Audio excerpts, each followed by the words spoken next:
यहाँ से ओपन होगा क्या?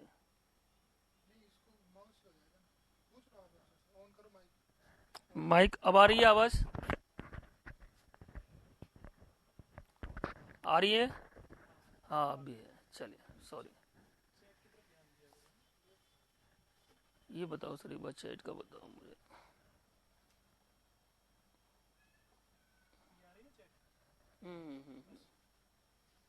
Okay okay, sound sound sound बिल्कुल बिल्कुल।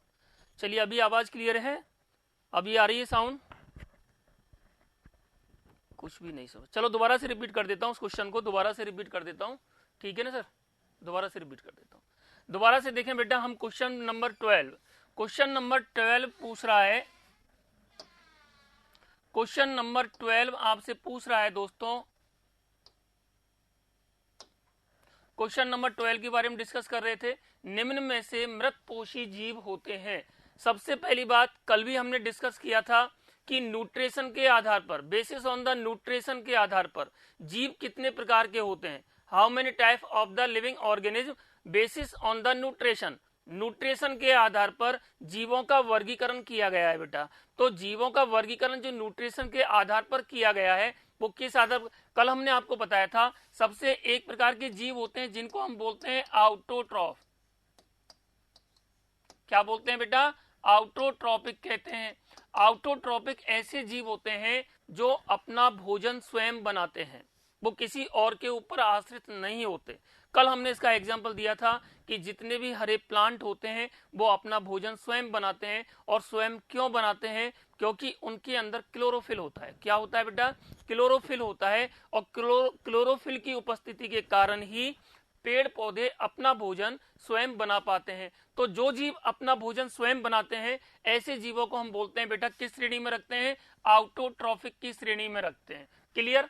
दूसरा प्रकार हमने आपको बताया था बेटा, नेक्स्ट प्रकार बताया था आपको, एक शब्द यूज में लिया था हेट्रोट्रॉफिक। कौन सा शब्द यूज में लिया था बेटा? हेट्रोट्रॉफिक शब्द यूज में लिया था। हेट्रोट्रॉफिक वर्ड शब्द का मतलब होता है, इस मीनिंग का अर्थ होता है बेटा कि ऐसे जीव जो अपना भोजन स्वयं नहीं बना पाते, किसी कारण से और किसी जीव के ऊपर निर्भर होते हैं, यानी दूसरे पेड़ पौधों से वो अपना भोजन ग्रहण करता है, ऐसे जीवों को हम बोलते हैं बेटा हेट्रोट्रॉफिक। क्या बोलते हैं? हेट्रोट्रॉफिक कहते हैं। तीसरे प्रकार के जो जीव होते हैं, तीसरे प्रकार के जो जीव होते हैं उन जीवों को कहते हैं बेटा सैप्रोफाइट। क्या कहते हैं?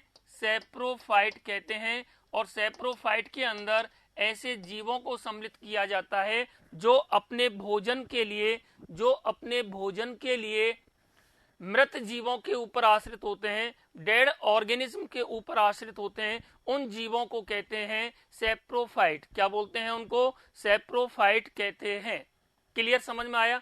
तो मृतपोषी को ही अंग्रेजी में बोलते हैं सैप्रोफाइट। मृतपोषी का मतलब होता है ऐसे कौन से जीव होते हैं जो कि मृत जीवों के ऊपर आश्रित होते हैं या मृत जीवों को खाकर अपना भोजन, अपनी ऊर्जा की प्राप्ति करते हैं। तो यहाँ पर बेटा ऑप्शन में आपको एग्जाम्पल में दे, ऑप्शन में दे रखा है, नंबर फर्स्ट दे रखा है जीवाणु। जीवाणु को अंग्रेजी में कहते हैं बेटा बैक्टीरिया। क्या कहते हैं? बैक्टीरिया कहते हैं। दूसरा ऑप्शन में दे रखा है कवक। कवक को अंग्रेजी में बोलते हैं बेटा फंजाई। क्या कहते हैं? फंजाई। और नंबर थर्ड पर दे रखा है बेटा एक्टिनोमाइसिटीज। क्या दे रखा है? एक्टिनोमाइसिटीज दे रखा है। तो यहां पर मैं आपको बता देता हूं बेटा कि बैक्टीरिया और फंजाई और एक्टिनोमाइसिटीज, ये तीनों की तीनों जो ऑर्गेनिज्म होते हैं ये मृत जीवों के ऊपर आश्रित होते हैं। तो यहां पर इस क्वेश्चन का आंसर क्या हो जाएगा बेटा? ऑल ऑफ दीज हो जाएगा। यानी कि कवक के अंदर भी कौन सा पोषण पाया जाता है? न्यूट्रिशन का कौन सा टाइप पाया जाता है बेटा? सैप्रोफाइट। बैक्टीरिया के अंदर भी कौन सा प्रकार का न्यूट्रिशन होता है? कौन से प्रकार का? सैप्रोफाइट टाइप का होता है। क्लियर बेटा? तो ये चीजें आपको ध्यान रखनी है, ये टर्म वेरी वेरी इंपॉर्टेंट। निम्नलिखित में से कौन सा जीव आउटोट्रॉफिक होता है? कल हमने बताया था आपको, क्वेश्चन नंबर फर्स्ट पढ़ा था, एक जीव को देखा था युगलिना। युगलिना के अंदर पादपों के समान पोषण पाया जाता है। यानी कि जो युगलिना जो होता है, युगलिना भी पेड़ पौधों के समान फोटोसिंथेसिस की क्रिया के द्वारा अपना भोजन स्वयं बना सकते हैं। इसलिए यूग्लिना को हम क्या बोलते हैं, आउटोट्रॉफिक कहते हैं। क्या कहते हैं बेटा, आउटोट्रॉफिक होते हैं यूग्लिना। जबकि बैक्टीरिया हुआ, आपके फंजाई हुए, आपके एक्टिनोमाइसीट्स हुए, ये अपना भोजन स्वयं नहीं बनाते, ये दूसरों के ऊपर आश्रित तो होते ही हैं, लेकिन कैसे पदार्थों के ऊपर, जो मृत, जो सड़े गली जो पदार्थ होते हैं या जो जीव मर जाते हैं, वो सड़ गल जाते हैं, उनके बॉडी के ऊपर कार्बनिक पदार्थों को एब्जॉर्ब करते हैं और उसके माध्यम से अपना भोजन प्राप्त करते हैं। तो ऐसे जीवों को क्या बोलते हैं, जो मृत जीवों से अपना भोजन प्राप्त करते हैं, उनको बोलते हैं बेटा सैप्रोफाइट। क्या कहते हैं, सैप्रोफाइट कहते हैं। क्वेश्चन नंबर नेक्स्ट देखते हैं बेटा। क्वेश्चन नंबर नेक्स्ट है, भोजन के तुरंत बाद किसका सेवन आयरन अवशोषण को कम करता है, जिसके कारण एनीमिया हो जाता है। अब सुनिए बेटा थोड़ा सा, यहाँ पर एनीमिया कई प्रकार का होता है। एनीमिया कई प्रकार का होता है। एक हमने आपको याद होगा बेटा, कभी क्लास अगर हमने ली होगी आपकी तो हमने आपको बताया था कि जो एनीमिया होता है वास्तव में हीमोग्लोबिन की कमी के कारण भी एनीमिया होता है, विटामिन B12 की कमी से भी एनीमिया होता है, विटामिन B8 की कमी से भी एनीमिया होता है। लेकिन जिन पदार्थों की कमी से एनीमिया होता है उनके आधार पर इनका नाम अलग अलग एनीमिया होता है।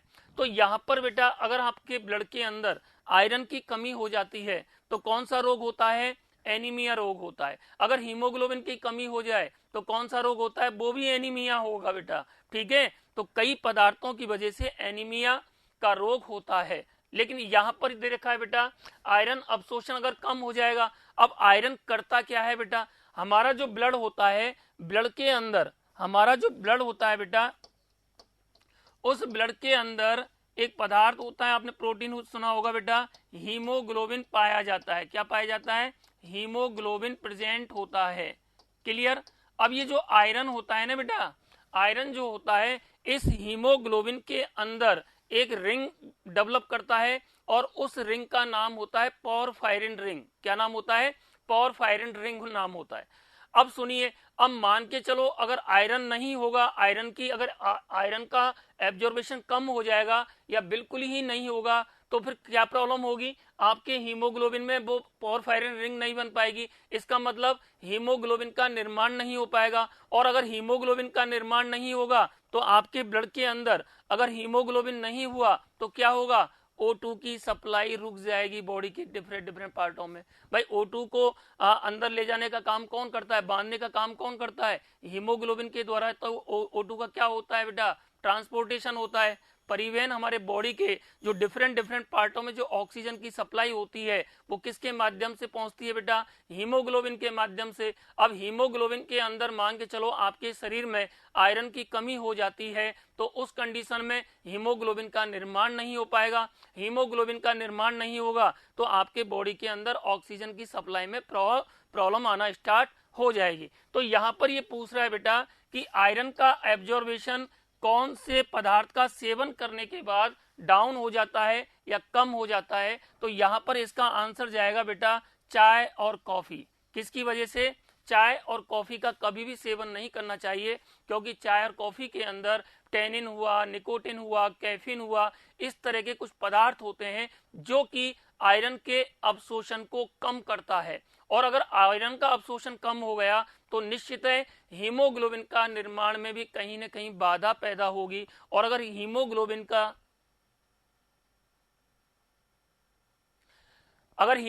का निर्माण होना बंद हो गया तो फिर क्या होगा बेटा, फिर क्या होगा, आपके बॉडी के अंदर O2 की सप्लाई नहीं हो पाएगी, उससे कभी कभी डेथ भी हो जाती है बेटा। तो यहां पर आपका आंसर क्या जाएगा बेटा, चाय और कॉफी।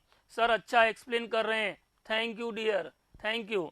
नेक्स्ट क्वेश्चन है बेटा आपका, किस जंतु की जीभ गतिशील नहीं होती, यानी कि मूवमेंट नहीं कर पाती। ऐसा कौन सा एनिमल है जिसकी जीभ जो टंग होती है वो एक ही जगह स्थिर होती है, वो गतिशील नहीं होती, उसके अंदर मूवमेंट नहीं पाया जाता। ऐसा कौन सा जीव है बेटा, तो यहाँ पर ऑप्शन दे रखा है बेटा, काऊ, फ्रॉग, व्हेल मछली और मगरमच्छ, क्रोकोडाइल। इनमें से कौन से जीव के अंदर, आपको पता है इसका आंसर कौन से जीव के अंदर नहीं होती, जीव गतिशील नहीं होती, जीव को हिला नहीं सकते, कौन सा जीव है बेटा, है नहीं पता, तो इसका आंसर होगा बेटा जो आपकी व्हेल मछली जो होती है, इसकी जीभ, इसकी टंग स्थिर होती है, ये अपनी जीभ को नहीं हिला डुला सकती, एक ही जगह स्थिर रहती है। अब इस क्वेश्चन का एक्सप्लेन बेटा जो एनिमल क्लासिफिकेशन से संबंधित जो क्वेश्चन अभी आगे आएंगे वहां पर मैं अच्छे से करूंगा कि ऐसा क्यों होता है, क्योंकि वहां पर जब चीजें अपन समझेंगे तो समझना आसानी होगी बेटा, ठीक है ना। तो अपन आगे चलें, आगे देखिए बेटा next question, very very important.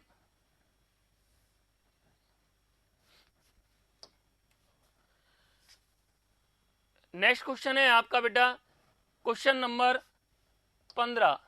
ये क्या कह रहा है बेटा, क्वेश्चन नंबर 15 बोल रहा है ट्रिप्सिन एंजाइम किस खाद्य पदार्थ के पाचन से संबंधित होता है। यानी कि हमारे बॉडी के अंदर, हमारी आहार नाल के अंदर जो ट्रिप्सिन जो एंजाइम है उसके द्वारा कौन से पदार्थ का डाइजेशन होता है। तो मैंने आपको बोला बेटा अभी थोड़ी देर पहले कि हमारा जो भोजन होता है उस भोजन के जो मेन कंपोनेंट होते हैं वो क्या होते हैं, कार्बोहाइड्रेट होते हैं, प्रोटीन होते हैं और लिपिड्स होते हैं बेटा। बाकी के जो कंपोनेंट्स होते हैं जैसे मिनरल्स हुआ, विटामिन हुआ, वाटर हुआ या हमारे फाइबर्स हुए, इनसे हमें एनर्जी नहीं मिलती। एनर्जी हमें किससे मिलती है बेटा, कार्बोहाइड्रेट से मिलती है, आपके लिपिड से एनर्जी मिलती है। और जब कभी आपके भोजन के अंदर किसी कारण से कार्बोहाइड्रेट और लिपिड की मात्रा नहीं होती है तो उस कंडीशन में आपके शरीर के अंदर जो प्रोटीन होती है उस प्रोटीन के द्वारा ऊर्जा की मात्रा की सप्लाई की जाती है बेटा। जो भी नीड होती है आपकी बॉडी को ऊर्जा की,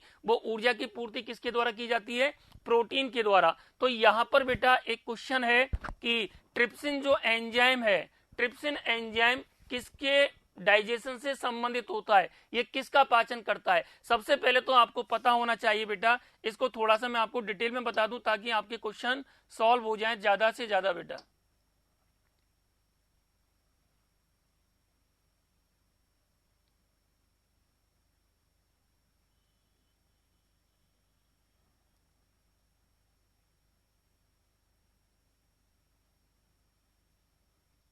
देखिए बेटा अभी हम बात कर रहे हैं बेटा ट्रिप्सिन के बारे में। किसके बारे में बात कर रहे हैं, ट्रिप्सिन के बारे में, ट्रिप्सिन एंजाइम के बारे में। अब पहले तो ये पता होना चाहिए कि ये जो ट्रिप्सिन एंजाइम है, ये ट्रिप्सिन एंजाइम आया कहां से, इसके बारे में हमें पता होना चाहिए। ये ट्रिप्सिन एंजाइम का सीक्रेशन कहां से होता है। तो कल हमने आपको बताया था जो आपका आमाशय होता है, जो आपका स्टोमक होता है, स्टोमक से किसका सीक्रेशन होता है बेटा, गैस्ट्रिक जूस का सीक्रेशन होता है। किसका सीक्रेशन होता है बेटा, गैस्ट्रिक जूस का सीक्रेशन होता है, ये कल हमने आपको बताया था। और गैस्ट्रिक जूस के अंदर क्या क्या चीज प्रेजेंट होती है, HCl प्रेजेंट होता है। क्या प्रेजेंट होता है, HCl प्रेजेंट होता है। HCl का सीक्रेशन कहां से होता है, ऑक्सेंटिक कोशिकाओं के द्वारा होता है, कल डिस्कस किया था हमने। इसके अलावा जो गैस्ट्रिक जूस होता है, जो आमाशय रस होता है, उसके अंदर HCl के अलावा एक एंजाइम और होता है बेटा, उस एंजाइम को बोलते हैं प्रोरेनिन एंजाइम। क्या बोलते हैं बेटा, प्रोरेनिन एंजाइम। एक एंजाइम और होता है बेटा, उस एंजाइम को बोलते हैं बेटा पेप्सिनोजन एंजाइम। क्या बोलते हैं, पेप्सिनोजन एंजाइम। ठीक है बेटा, ये आपके बहुत महत्वपूर्ण एंजाइम होते हैं किसके अंदर, आपके गैस्ट्रिक जूस के अंदर। और गैस्ट्रिक जूस के अंदर ये जो एंजाइम है बेटा, कौन सा, रेनिन और पेप्सिनोजन। इसके अलावा एक एंजाइम और होता है बेटा, जिस एंजाइम को बोलते हैं लाइपेज एंजाइम। क्या बोलते हैं बेटा, लाइपेज एंजाइम कहते हैं।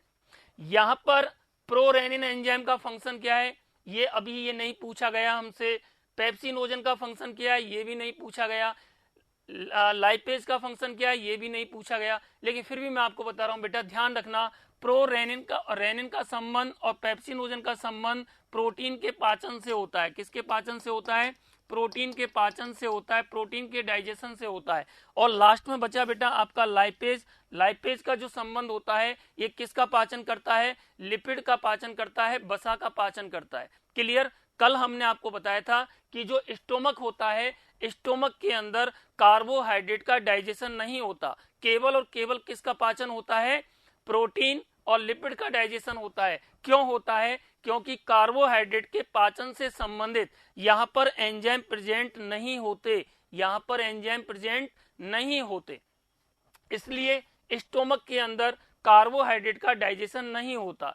यहाँ पर जब भोजन का पाचन हो चुका होता है तो यहाँ से वो पचा हुआ भोजन आगे मूव करता है बेटा, और आगे कहाँ पर जाता है? सबसे पहले हमने कल बताया था कि हमारा आगे का जो स्टोमक से लगा हुआ जो पार्ट है बेटा, वो क्या कहलाता है? इंटेस्टाइन कहलाता है। इंटेस्टाइन भी दो प्रकार की होती है बेटा, स्मॉल, कौन सी बताई थी?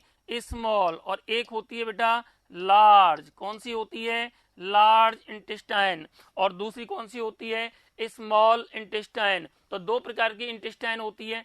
आपकी जो स्मॉल इंटेस्टाइन होती है बेटा, इसके भी तीन पार्ट होते हैं। इसके कितने पार्ट होते हैं? यहाँ पे लिख देता हूं, तीन पार्ट होते हैं।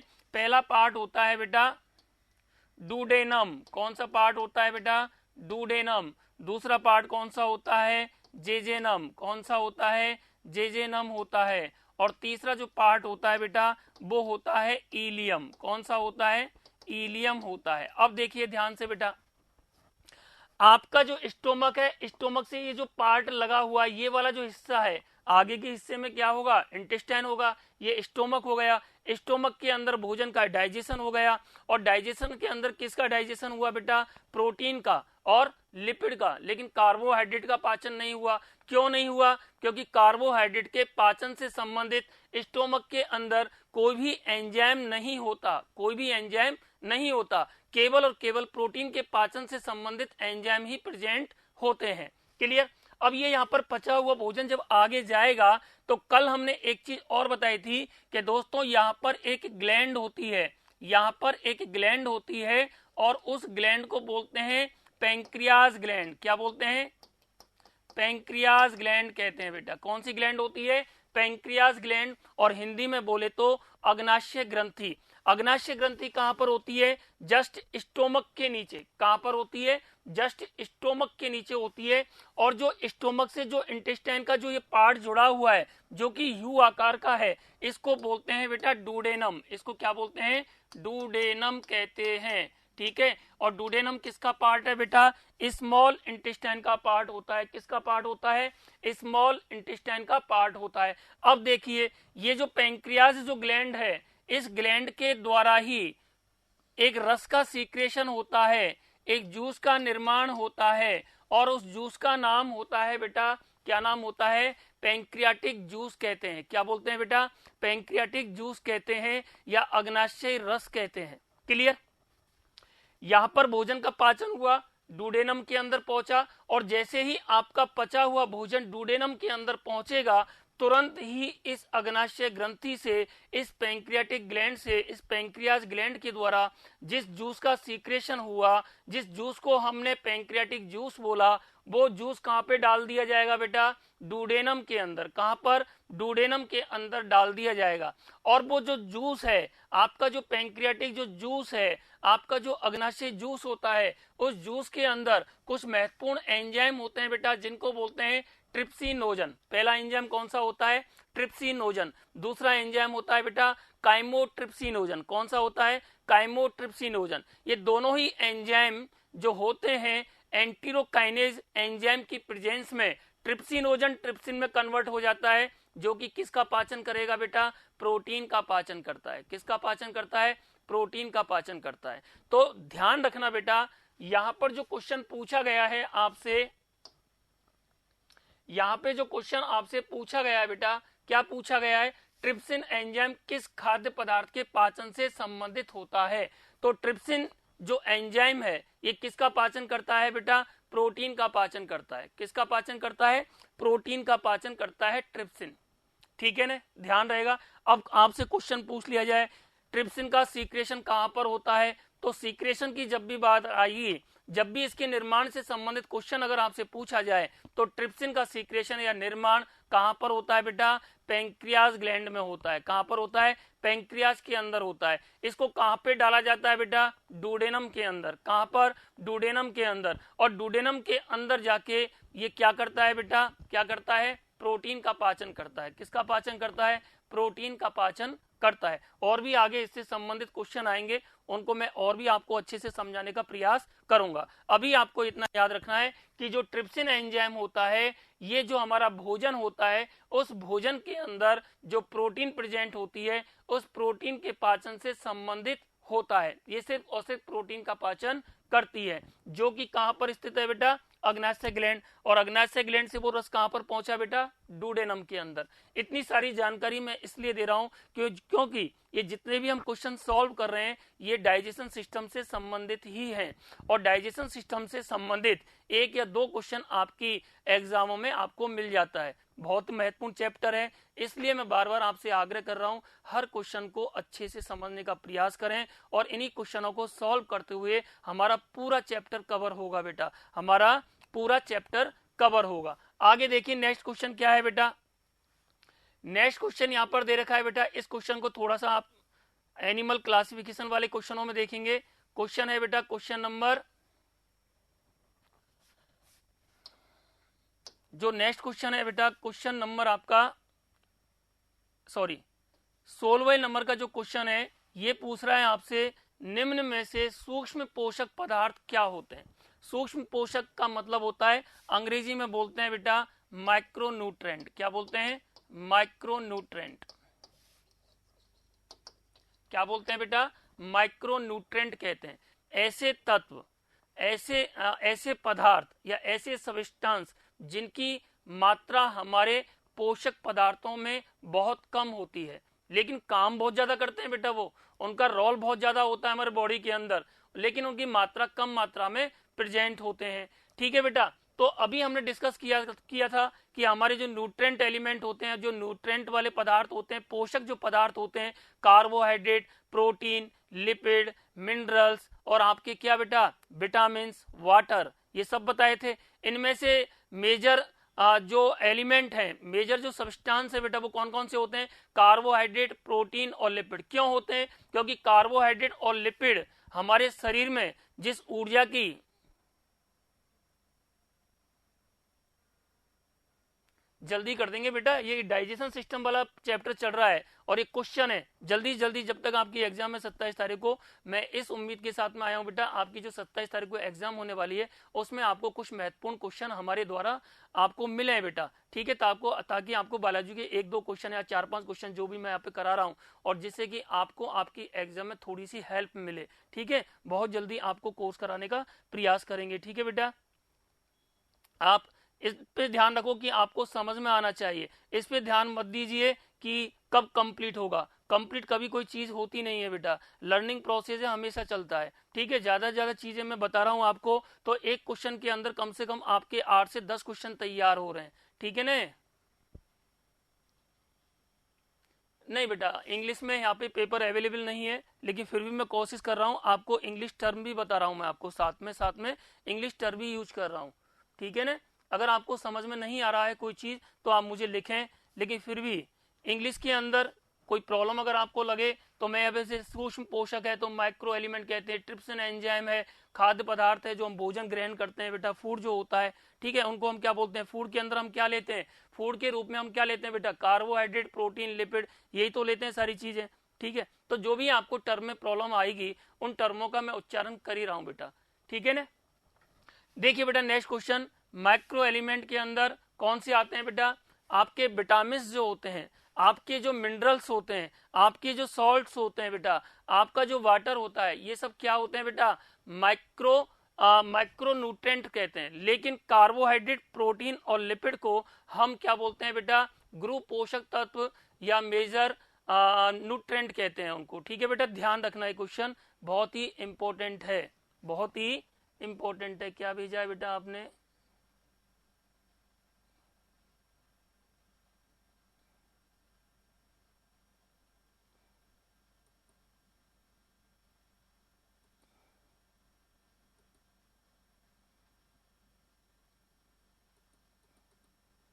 चलिए बेटा ठीक है।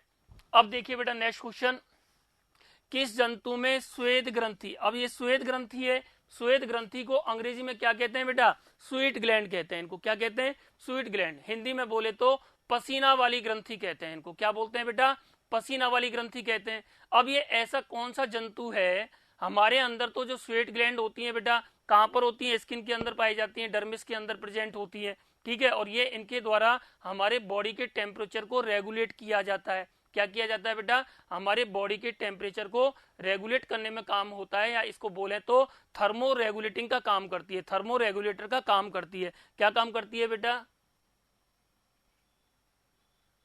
क्या करती है, हमारे बॉडी के टेम्परेचर को पसीना कंट्रोल करता है। और वो जो पसीना होता है वो कौन सी ग्लैंड के द्वारा निकलता है बेटा, स्वीट ग्लैंड के द्वारा। किसके द्वारा, स्वीट ग्लैंड, जो कि हमारे डर्मिस वाले, हमारे स्किन के दो पार्ट बताए थे बेटा मैंने आपको कल, एपिडर्मिस जो आउटर पार्ट होता है स्किन का, और इस आउटर पार्ट को हम बोलते हैं एपिडर्मिस। इसी एपिडर्मिस के नीचे एक लेयर और होती है बेटा, उसको बोलते हैं डर्मिस। क्या बोलते हैं, डर्मिस। उस डर्मिस के अंदर कौन सी ग्लैंड प्रेजेंट होती है बेटा, स्वीट ग्लैंड, जिनको पसीना ग्रंथियां कहते हैं। क्या बोलते हैं, पसीना ग्रंथियां कहते हैं। तो यहां पर ये क्वेश्चन पूछा गया है कि ऐसा कौन सा जीव है बेटा जिसकी जीभ पर, जिसकी टंग पर स्वेट ग्लैंड प्रेजेंट होती है। तो यहां पर आपका आंसर जाएगा बेटा डॉग के अंदर, कुत्ते के अंदर स्वीट ग्लैंड पाई जाती है। कहां पर बेटा, जीभ पर पाई जाती हैं। कहां पर पाई जाती हैं, जीभ पर पाई जाती हैं। और वहां पर भी बेटा आपने देखा होगा, डॉगी को कभी देखा हमने, लगातार वो लार टपकाता रहता है, उसके बॉडी के किसी पार्ट पे पसीना नहीं आता, पंजों में बहुत ज्यादा पसीना आता है, क्योंकि वहां पर भी स्वीट ग्लैंड उसके अंदर प्रेजेंट होती है, पंजों के अंदर। उसके जो पैर होते हैं, पैरों के जो पंजे होते हैं, वहां पर पसीना ग्रंथियां ज्यादा सक्रिय होती हैं, तो वहां से उसका पसीना निकलता है। बाकी पूरी बॉडी पर कहीं पे भी कोई पसीना देखने को नहीं मिलेगा। किसके ऊपर बेटा, डॉगी के अंदर, कुत्ते के अंदर। गर्मी में आपने ज्यादातर देखा होगा, कुत्ता जाता है पानी के अंदर सो जाता है। वो सोता क्यों है बेटा, क्योंकि उसकी बॉडी काफी हीट मारती है। उस हीट को रेगुलेट करने के लिए बेटा उसकी जीभ से लगातार वाटर निकलता रहता है, देखा होगा, जीभ को बाहर रखता है वो, ठीक है ना। तो आपको यहाँ पर इतना सा ध्यान रखना, ज्यादा दिमाग नहीं लगाना है। किस जंतु में स्वीट ग्लैंड जीभ पर पाई जाती है, डॉग के अंदर पाई जाती है। किसके अंदर पाई जाती है, डॉग के अंदर पाई जाती है। नेक्स्ट क्वेश्चन देखिए बेटा, शरीर का सबसे कठोर पदार्थ कौन सा होता है। कल हम डिस्कस कर चुके थे, हमारे शरीर का हार्डेस्ट पार्ट कौन सा होता है, कौन सा होता है, जो हमारे टीथ होते हैं, टीथ का जो चमकीला जो पार्ट होता है, जो सफेद सफेद नजर आता है, जहां पर आप ब्रश करते हो, उस भाग को कहते हैं बेटा इनेमल। उस भाग को क्या कहते हैं बेटा, इनेमल कहते हैं। क्या कहते हैं, इनेमल कहते हैं, ठीक है। चमकीला जो हिस्सा होता है उसको क्या बोलते हैं, इनेमल कहते हैं। जो इनेमल होता है कल हमने डिस्कस किया था, ये इनेमल, इस इनेमल का निर्माण किसके द्वारा होता है बेटा, कौन सा पदार्थ महत्वपूर्ण पाया जाता है, कैल्शियम फॉस्फेट प्रेजेंट होता है। और इसी कैल्शियम फॉस्फेट की वजह से हमारे दांतों के इनेमल में क्या आती है, हार्डनेस आती है। क्या आती है, हार्डनेस आती है। तो यहाँ पर शरीर का सबसे कठोर भाग कौन सा होता है, दांतों का इनेमल। क्या होता है बेटा, दांतों का इनेमल होता है। अब ये इनेमल जो होता है, this is very very important question, कल भी मैंने आपको डिस्कस किया था। इनेमल के अंदर या दांतों के अंदर वाटर की न्यूनतम मात्रा होती है। हमारे शरीर में जितना पानी होता है, उस पानी का केवल और केवल 5%, कितना परसेंट बेटा, 5% वाटर ही इनेमल के अंदर, दांतों के अंदर प्रेजेंट होता है। जबकि हमारी जो नर्व सेल्स होती हैं वहां पर 96% वाटर की मात्रा होती है। ये भी क्वेश्चन आता है एग्जाम में कई बार, निम्नलिखित में से बॉडी के किस पार्ट में या कौन से प्रकार की कोशिकाओं में सर्वाधिक जल की मात्रा होती है, ठीक है। तो नर्व सेल्स आंसर जाएगा। और न्यूनतम वाटर अगर पूछे तो दांतों के अंदर कितना परसेंट, 5%। क्लियर बेटा, ये भी आपका क्वेश्चन तैयार हुआ। नेक्स्ट क्वेश्चन देखते हैं बेटा आपका,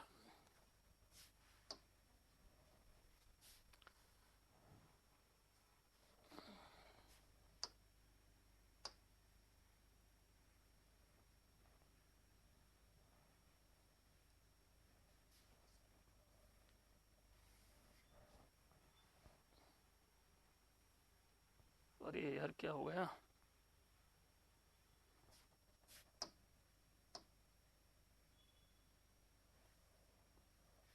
एक मिनट, ठीक है, एक मिनट बात हो।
कन्वर्ट हो जाता है।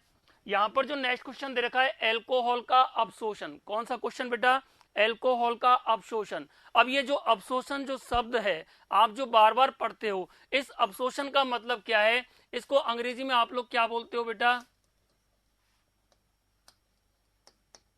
एब्जॉर्बेशन कहते हो। क्लियर बेटा। अब होता क्या है, जब आप भोजन करते हो तो भोजन करने के बाद उसका डाइजेशन होता है, उसका पाचन होता है। डाइजेशन का मतलब होता है बड़े बड़े पार्टिकल्स को छोटे टुकड़ों में तोड़ देना। ठीक है, भोजन के जो आप ग्रास अंदर लेते हो वो ग्रास काफी बड़ा होता है, उसको डायरेक्ट नहीं निगलते हो आप लोग, पहले उसको चबाते हो, उसके छोटे छोटे टुकड़े करते हो बेटा। उसके छोटे छोटे टुकड़े करने की प्रक्रिया को ही डाइजेशन कहते हैं। क्लियर।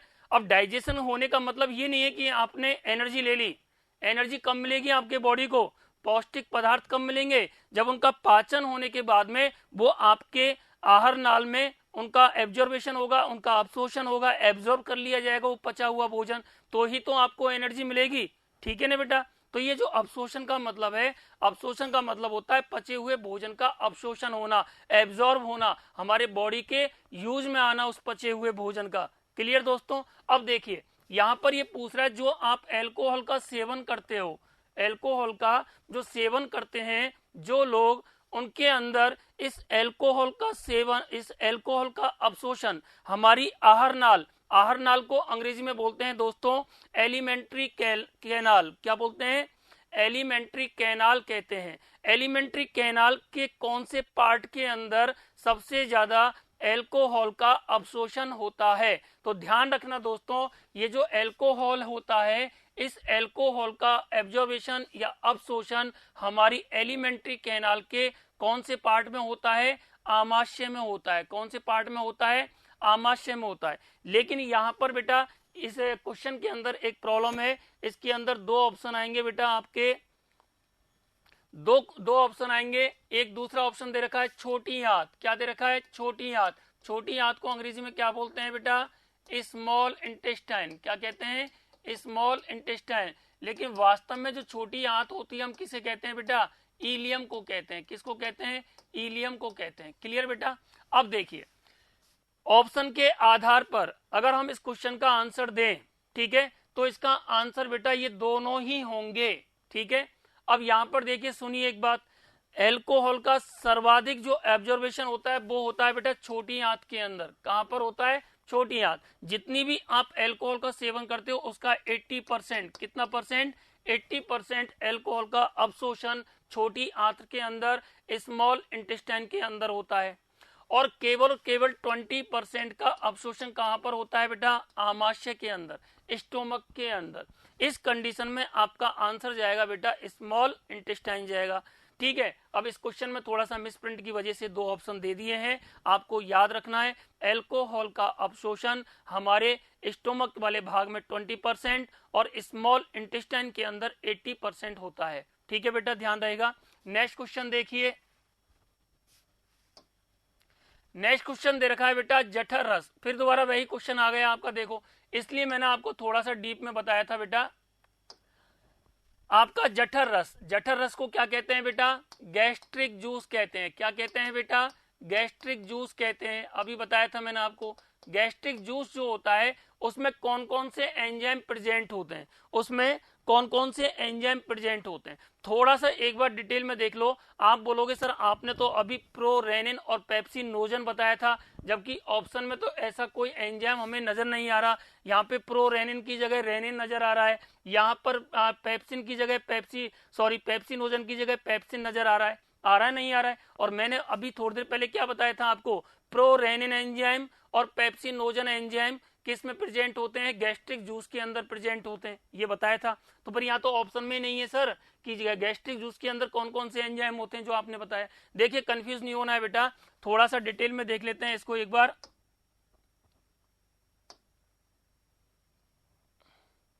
देखिए बेटा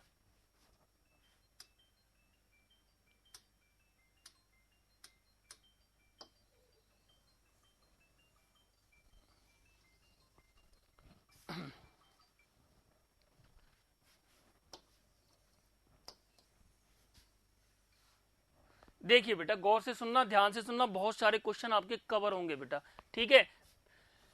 ये आपकी क्या है बेटा, ये आपकी हो गई बेटा, अभी हमने थोड़ी देर पहले डिस्कस किया था, स्टोमक हो गया, ठीक है बेटा। स्टोमक से किसका सीक्रेशन होता है बेटा, गैस्ट्रिक जूस का सीक्रेशन होता है। किसका सीक्रेशन होता है, गैस्ट्रिक जूस का सीक्रेशन होता है। क्लियर बेटा। अब ये जो गैस्ट्रिक जूस जो होता है इसका केमिकल कंपोजिशन क्या होता है, this is very very important. इसके अंदर सबसे पहली बात तो यह है, इसका जो पीएच मान होता है कितना होता है, 1 से 2 होता है।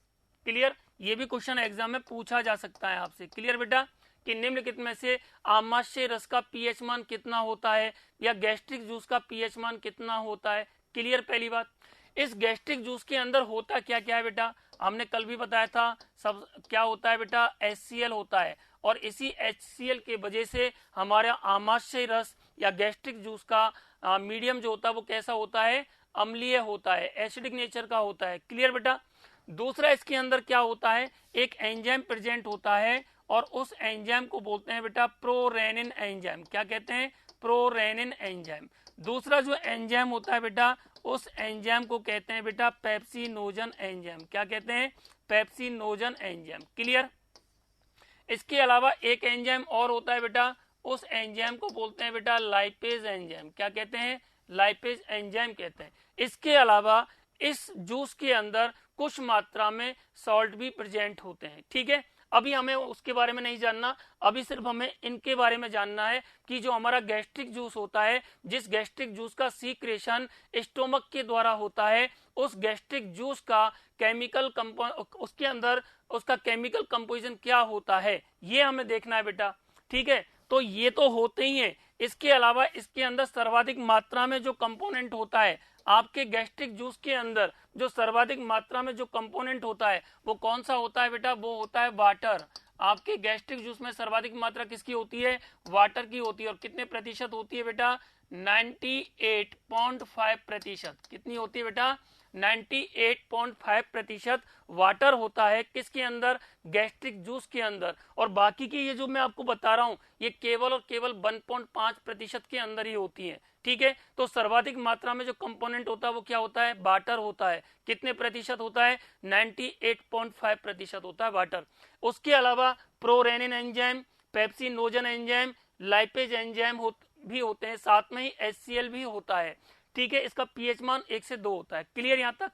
अब ध्यान से सुनो बेटा, ये जो प्रोरेनिन जो होता है बेटा, ये कौन सी अवस्था में होता है, इनएक्टिव अवस्था में होता है, असक्रिय होता है। ये कैसा होता है, असक्रिय होता है, नॉन एक्टिव होता है। कैसा होता है बेटा, नॉन एक्टिव होता है। ये कैसा होता है बेटा, नॉन एक्टिव होता है। ये जो एंजाइम है प्रोरेनिन, ये किस अवस्था में इसका सीक्रेशन होता है, नॉन एक्टिव अवस्था में होता है प्रोरेनिन। क्लियर। अब ये जो प्रोरेनिन एंजाइम है, इसका जो फंक्शन होता है हमारे स्टोमक के अंदर, इसका बहुत महत्वपूर्ण फंक्शन होता है प्रोटीन के पाचन से संबंधित। किसके पाचन से संबंधित बेटा, प्रोटीन का पाचन करता है, प्रोटीन का डाइजेशन करता है। कौन सा एंजाइम, ये प्रोरेनिन। अब करेगा कब, ये क्या होता है बेटा, ये जो HCl बना आपके गैस्ट्रिक जूस के अंदर, ये HCl क्या करता है, इस प्रोरेनिन को, इस प्रोरेनिन जो एंजाइम है बेटा, इस प्रोरेनिन एंजाइम को HCl किस में कन्वर्ट कर देता है बेटा, रेनिन एंजाइम में कन्वर्ट कर देता है। किस में बेटा, रेनिन एंजाइम में कन्वर्ट कर देता है। और ये जो रेनिन एंजाइम है, यही एंजाइम किसका पाचन करता है बेटा, प्रोटीन का पाचन करता है। किसका पाचन करता है, प्रोटीन का पाचन करता है। क्लियर बेटा यहां तक। दूसरा, पेप्सिनोजन जो एंजाइम होता है, ये भी कैसी अवस्था में होता है, नॉन एक्टिव होता है। इसको भी सक्रिय करने में कौन हेल्प करता है, एक्टिव कौन बनाता है बेटा, HCl बनाता है। तो पेप्सिनोजन जो है, ये HCl की उपस्थिति में, किसकी उपस्थिति में, HCl की उपस्थिति में किस में कन्वर्ट हो गया बेटा, पेप्सिनोजन में कन्वर्ट हो जाता है। किसमें, सॉरी, किस में कन्वर्ट हो जाता है बेटा, पेप्सिन में। किस में कन्वर्ट हो गया बेटा, पेप्सिन एंजाइम में कन्वर्ट हो जाता है। क्लियर। अब देखिए ऑप्शन पे वापस चलिए।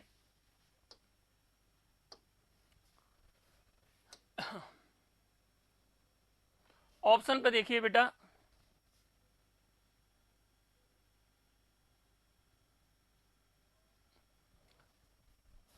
जठर रस में कौन कौन से एंजाइम होते हैं? देखिए बेटा, पहला ऑप्शन क्या है? Pepsin, rennin, lipase. तो अभी मैंने क्या बताया था कि आपका जो गैस्ट्रिक जूस है उसके अंदर कौन कौन से एंजाइम बताए थे? यही तो बताए थे बेटा, पेप्सिन, रेनिन और लाइपेज। पेप्सिन, ये तो कैसा रूप है बेटा इसका? पेप्सिन का कौन सी फॉर्म है? ये एक्टिव। कौन सी फॉर्म है बेटा? एक्टिव वाली फॉर्म हो गई। और लेकिन इसकी नॉन एक्टिव वाली फॉर्म कौन सी होती है बेटा? पेप्सिनोजन। रेनिन कैसी अवस्था में है? एक्टिव अवस्था में दे दिया यहाँ पे डायरेक्ट ही। लेकिन इसकी नॉन एक्टिव स्टेज कौन सी होती है? कौन सी होती है? प्रोरेनिन। कौन सी होती है बेटा? प्रोरेनिन।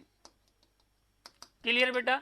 तो यहाँ पर आपका जो ऑप्शन है, बाकी में देखो यहाँ पे आपका ट्रिप्सिन दे रखा है। ट्रिप्सिन के बारे में अभी हमने देखा था, उसका सीक्रेशन कहां पर हुआ बेटा? अग्नाशय ग्लैंड के अंदर, पैंक्रियाटिक ग्लैंड के अंदर हुआ। ठीक है, ये इसका आंसर गलत हो जाएगा। तीसरा ऑप्शन दे रखा है पेप्सिन, रेनिन, एमाइलेज। तो हमने क्या बोला? स्टोमक के अंदर तो एमाइलेज का निर्माण ही नहीं होता। एमाइलेज जो एंजाइम है, इसका महत्वपूर्ण जो फंक्शन होता है, ये कार्बोहाइड्रेट का पाचन करता है। किसका पाचन करता है? कार्बोहाइड्रेट का। तो एमाइलेज का सीक्रेशन गैस्ट्रिक जूस के अंदर नहीं होता। कहां पर होता है बेटा? वो हमारे बकल कैविटी में होता है, माउथ के अंदर होता है। ठीक है ना बेटा? तो यहाँ पर एमाइलेज नहीं प्रेजेंट होता। चौथा ऑप्शन दे रखा है पेप्सिन, लाइपेज, ट्रिप्सिन। ये भी गलत है। तो इसका सही आंसर क्या होगा बेटा?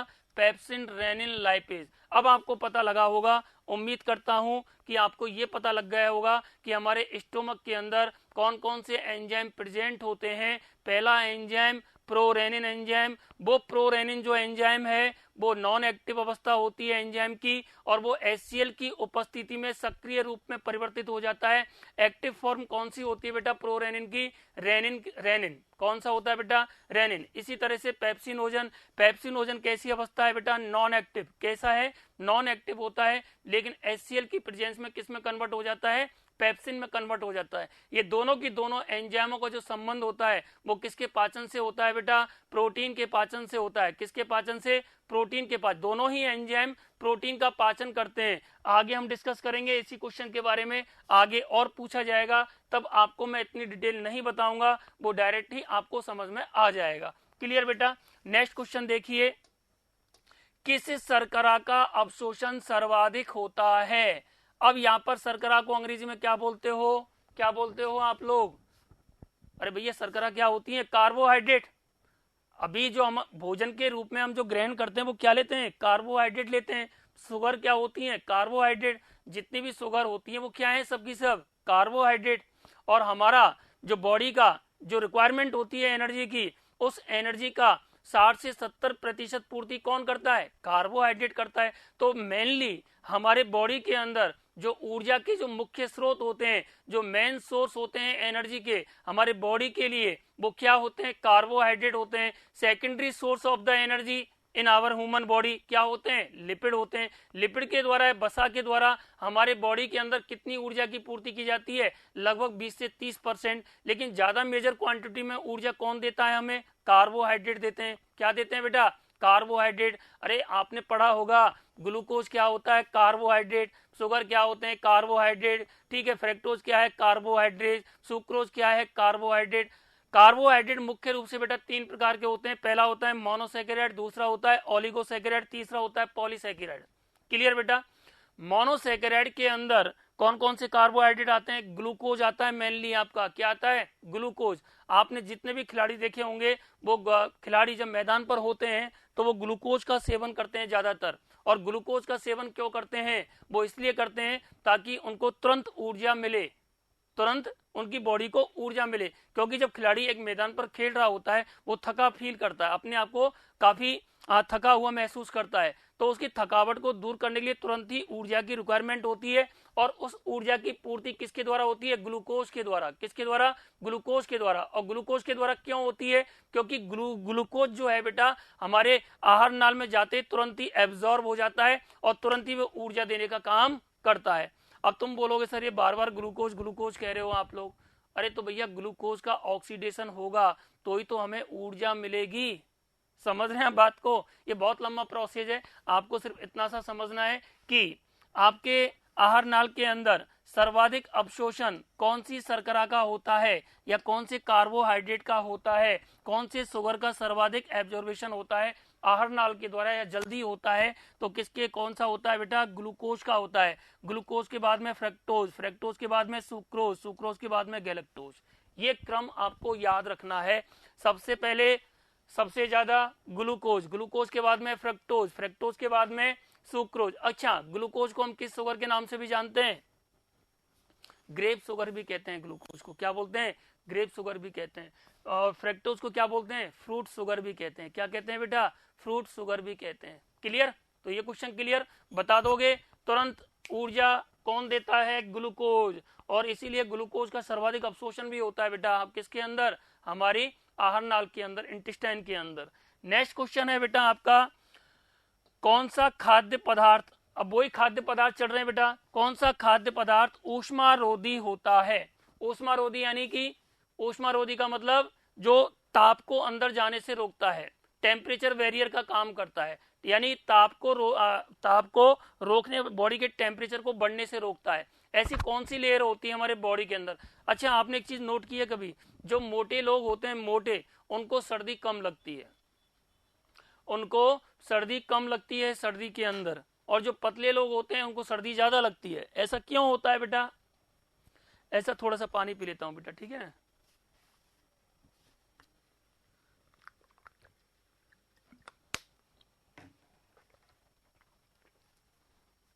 जो मोटे लोग होते हैं उनके अंदर होता है क्या वास्तव में, उनके अंदर ये होता है बेटा, ये मोटापा बढ़ता कैसे, पहले तो इसको समझें आप। मोटापा बढ़ता कैसे, ओबेसिटी बोलते हो आप अंग्रेजी में, क्या बोलते हो बेटा, ओबेसिटी कहते हो। मोटापे को अंग्रेजी में क्या बोलते हो, ओबेसिटी कहते हो। ये मोटापा बढ़ता कैसे है बेटा, मोटापा बढ़ने का महत्वपूर्ण कारण क्या होता है बेटा, आप जो भोजन ग्रहण करते हो, आपके शरीर को जितनी एनर्जी की रिक्वायरमेंट होती है, उस एनर्जी की रिक्वायरमेंट के अनुसार अगर आप भोजन कर रहे हो या भोजन ले रहे हो या कोई एनर्जी ले रहे हो बेटा, तो फिर आपका मोटापा कभी नहीं बढ़ेगा। मोटापा कब बढ़ता है, जब आपके भोजन के अंदर कार्बोहाइड्रेट की मात्रा ज्यादा बढ़ जाए। जब आप कार्बोहाइड्रेट का आपके बॉडी की रिक्वायरमेंट से ज्यादा भोजन के अंदर ले रहे हो, उस कंडीशन में आपका मोटापा बढ़ता है। आप बोलोगे सर मोटापा तो चिकनी चीजों को खाने से बढ़ता है ज्यादा, नहीं बेटा, मोटापा मीठा खाने से ज्यादा बढ़ता है। ठीक है, अब ऐसा क्यों होता है, क्योंकि मान के चलो किसी व्यक्ति की बॉडी की रिक्वायरमेंट है एनर्जी की 3000 किलो कैलोरी पर डे, कितनी है बेटा, 3000 किलो कैलोरी एनर्जी की रिक्वायरमेंट है।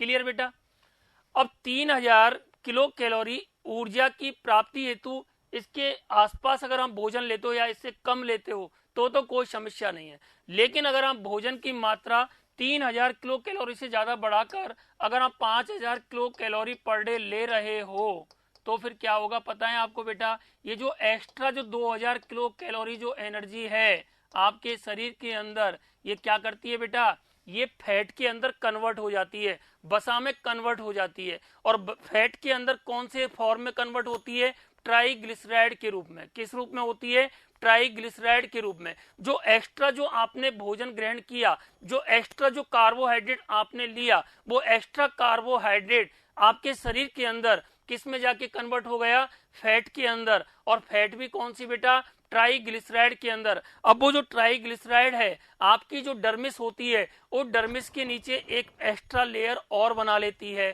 फिर धीरे धीरे धीरे धीरे वो एक्स्ट्रा लेयर बड़ी होती जाती है। ठीक है, वो वसा की एक परत बन जाती है। ठीक है, और वो वसा की परत को हम क्या बोलते हैं बेटा, क्या बोलते हैं, एडिपोज का नाम सुना है आपने, उसके बारे में बाद में डिस्कस करेंगे। तो वो वसा में कन्वर्ट हो जाता है क्या बेटा, कार्बोहाइड्रेट। और वसा जो होती है, जो परत बनती है, वो क्या करती है, वो ऊष्मा की जो किरणें आती हैं उनको अंदर जाने से रोकती हैं, उनको अंदर जाने से रोकती हैं बेटा। ठीक है ना, ध्यान रखना, ये एक तरह से टेम्परेचर को बैरियर करने का काम करती है, अवरोधक का काम करती है। ठीक है, कौन सी लेयर बेटा, वसा की परत होती है, फैट। और ये फैट, एक्स्ट्रा फैट कहां से आई, कार्बोहाइड्रेट से आती है। नेक्स्ट क्वेश्चन है बेटा आपका,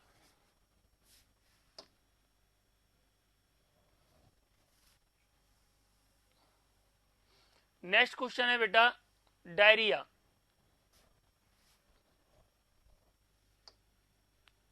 अच्छा, डायरिया के बारे में सुना है कभी?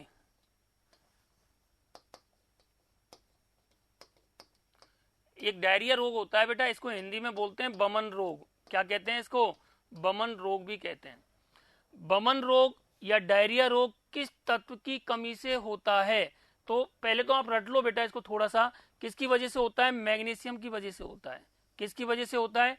मैग्नीशियम की वजह से होता है। जो हमारे न्यूट्रेंट जो एलिमेंट होते हैं, न्यूट्रेंट एलिमेंट को हमने कितने पार्टों में बांट रखा है बेटा? 3 पार्टों में। एक होते हैं मैक्रो न्यूट्रेंट एलिमेंट, एक होते हैं मेजर एलिमेंट, दूसरे होते हैं आपके माइक्रो एलिमेंट, और तीसरे होते हैं बेटा आपके ट्रांस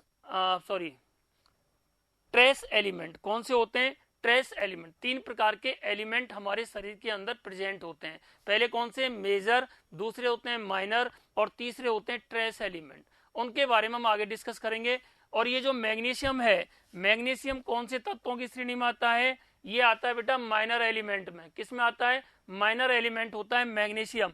माइनर एलिमेंट की जो संख्या होती है वो कितनी होती है बेटा? वो संख्या होती है 9। कितनी होती है? 9। तो यहाँ पर जो मैग्नीशियम है, मैग्नीशियम की अगर आपके शरीर में कमी हो जाए तो एक रोग होता है डायरिया, और डायरिया को हिंदी में बोलते हैं बमन। इस डायरिया के अंदर क्या होता है बेटा? लूज मोशन हो जाते हैं। क्या होता है? लूज मोशन हो जाते हैं। ऐसे व्यक्ति जिनके अंदर डायरिया हो गया, उन व्यक्तियों को भूख कम लगती है, स्किन पर चकत्ते बन जाते हैं, थकावट हो जाती है, सिर में दर्द रहने लगता है। ठीक है बेटा? बार बार उसका मतलब बार बार उसको फ्रेश होने जाना पड़ता है। कौन से रोग में? डायरिया। और डायरिया रोग का एक महत्वपूर्ण कारण होता है मैग्नीशियम एलिमेंट। अगर आपके शरीर में मैग्नीशियम की कमी हो जाती है, ठीक है, तो कौन सा रोग होगा बेटा? Diarrhoea, loose motion. और प्रत्येक व्यक्तियों को, हर व्यक्ति को साल में 2-3 बार ये रोग होता रहता है। कौन सा वाला? लूज मोशन वाला। होता है नहीं होता है? ठीक है, तो आपको यहां पर ये याद रखना है। नेक्स्ट क्वेश्चन देखिए बेटा, जुगाली करने वाले जंतु या मवेशियों, जो जानवर होते हैं, उनमें जो स्टोमक होता है वो कौन से टाइप का होता है? किस प्रकार का होता है? जो एनिमल्स होते हैं बेटा, जो जानवर होते हैं जो जुगाली करते हैं, मुंह को दिन भर चलाते रहते हैं, मुंह को दिन भर चबाना या भोजन को दिन भर चबाते रहते हैं, अंदर से बाहर निकाल के चबाते रहते हैं, उस क्रिया को कहते हैं जुगाली करना। क्या बोलते हैं? जुगाली करना।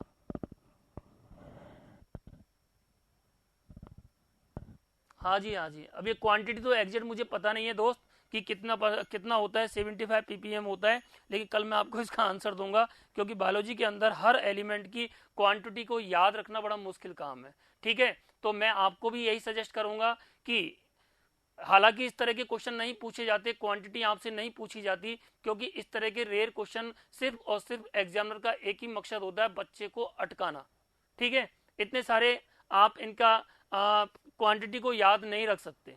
ठीक है, बहुत सारे एलिमेंट आएंगे तो कहां तक आप इन तत्वों की क्वांटिटी को याद रख पाओगे? तो ज्यादा बेटर है दोस्त, इनको सिर्फ इतना सा याद रखें कि जो मैग्नीशियम जो एलिमेंट है ये कौन सी श्रेणी में आता है?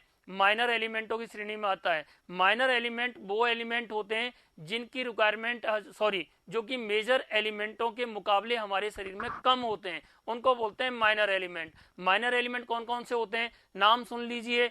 कैल्शियम होता है, पोटेशियम होता है, सल्फर होता है, फॉस्फेट होता है, सोडियम होता है, मैग्नीशियम होता है, क्लोरीन होता है, आयोडीन होता है, लोहा होता है। तो टोटल एलिमेंट कितने हो गए? 9 हो गए। पढ़ाने के लिए बहुत कुछ है बेटा, लेकिन हमें थोड़ा सा समय का ध्यान रखते हुए थोड़ा सा क्वेश्चनों को भी फोकस करना है, और जो इंपॉर्टेंट चीज है वो मैं बताने का पूरा पूरा प्रयास कर रहा हूं आपको। ठीक है, तो वापस आइए। ये जो मैग्नीशियम होता है बेटा, ये आपका नेक्स्ट क्वेश्चन हो गया आपका, जुगाली करने वाले जंतु या मवेशियों में आमाशय किस प्रकार का होता है? चलिए इसको थोड़ा सा समझ लो। जो जंतु, जो जानवर होते हैं जो जुगाली करते हैं बेटा, ठीक है, तो उनके अंदर जो आमाशय होता है,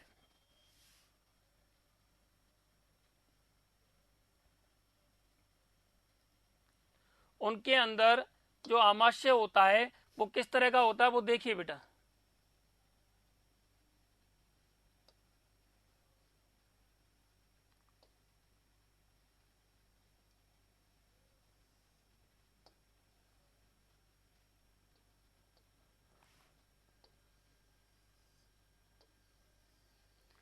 ये इस तरह का आमाशय, ये पूरा स्ट्रक्चर इस तरह की होती है।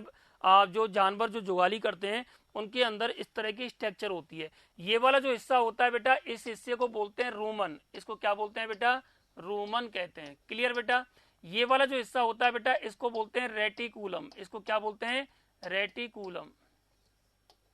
ध्यान से सुन लेना बेटा, ठीक है। और ये वाला जो हिस्सा होता है, इस हिस्से को बोलते हैं बेटा, इस हिस्से को क्या बोलते हैं? ओमेसम। क्या बोलते हैं बेटा? ओमेसम। क्लियर बेटा? और ये वाला जो हिस्सा होता है, इसको बोलते हैं बेटा एवोसम। एवोमसम।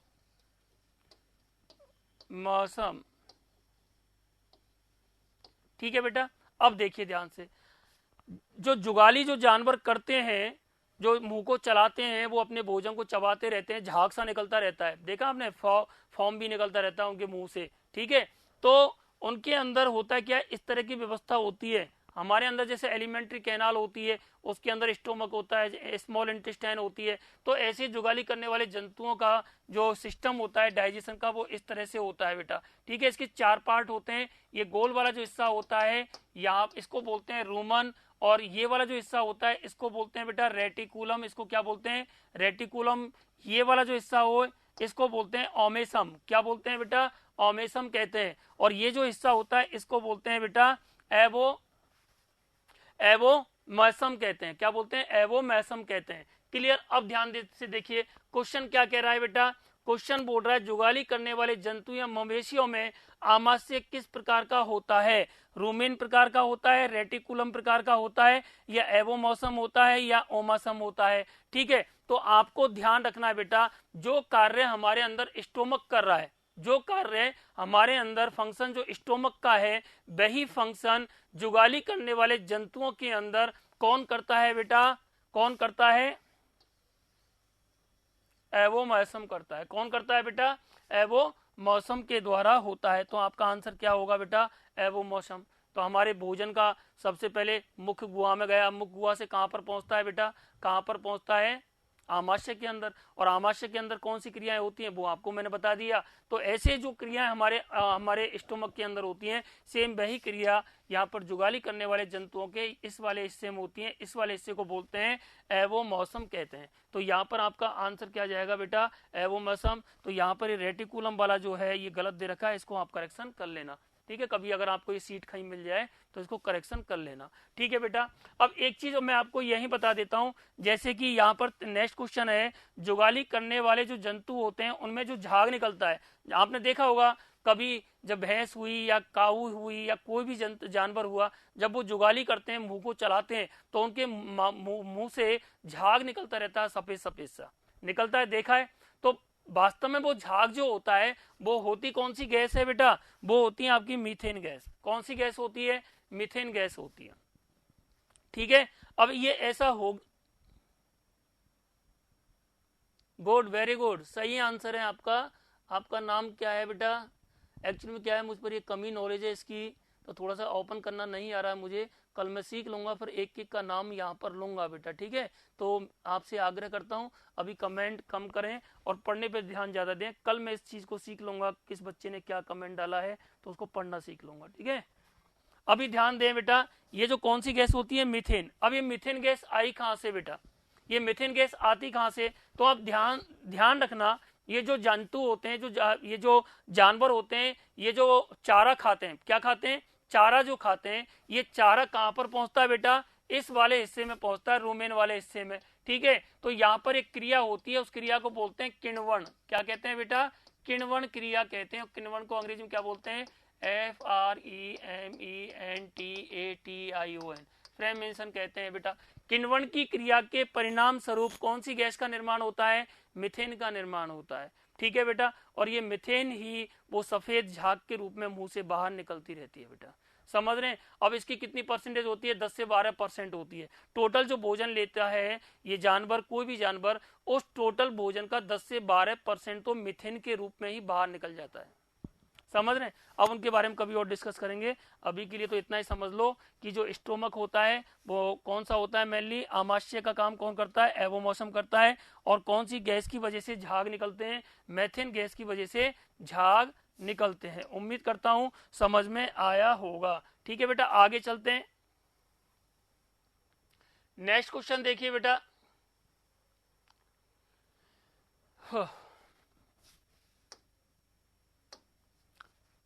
नेक्स्ट क्वेश्चन है बेटा, दुग्ध प्रोटीन केसीन का स्कंदन, स्कंदन का मतलब होता है क्लॉटिंग, जमाने वाला। ठीक है बेटा, जमाने वाला, स्कंदन करने वाला एंजाइम, प्रोटीन, जो दूध के अंदर जो प्रोटीन होती है उसको जमाने में, उसकी क्लॉटिंग करने में कौन हेल्प करता है बेटा, कौन सा एंजाइम सहायक होता है। तो इसका आंसर मैं आपको यही बता देता हूं बेटा, इसका आंसर होगा रेनिन एंजाइम। कौन सा होता है, रेनिन एंजाइम। ये रेनिन एंजाइम करता क्या है बेटा, जब हम दूध पीते हैं, ठीक है, तो वो दूध जब हमारे स्टोमक के अंदर जाता है तो दूध का जो मिल्क होता है, दूध जो होता है, उस दूध के अंदर एक प्रोटीन होती है बेटा, केसीनोजन प्रोटीन। कौन सी प्रोटीन होती है बेटा, केसीनोजन। ठीक है बेटा, दूध के अंदर पाई जाने वाली प्रोटीन कौन सी है, केसीनोजन प्रोटीन होती है। अब ये जो केसीनोजन जो प्रोटीन है ये किस में कन्वर्ट हो जाती है बेटा, स्टोमक के अंदर ये कन्वर्ट हो जाती है बेटा, दूध किस में कन्वर्ट हो जाता है, दही के अंदर। भाई वहां पर वैसे कौन सा एंजाइम प्रेजेंट है, कौन सा पदार्थ पाया जाता है, HCl होता है। HCl जैसे स्टोमक के अंदर दूध पहुंचेगा तो वो तो फटेगा, और फटने से क्या होता है, दूध जमता ही तो है। अरे भैया गांव की भाषा में क्या बोलते हैं,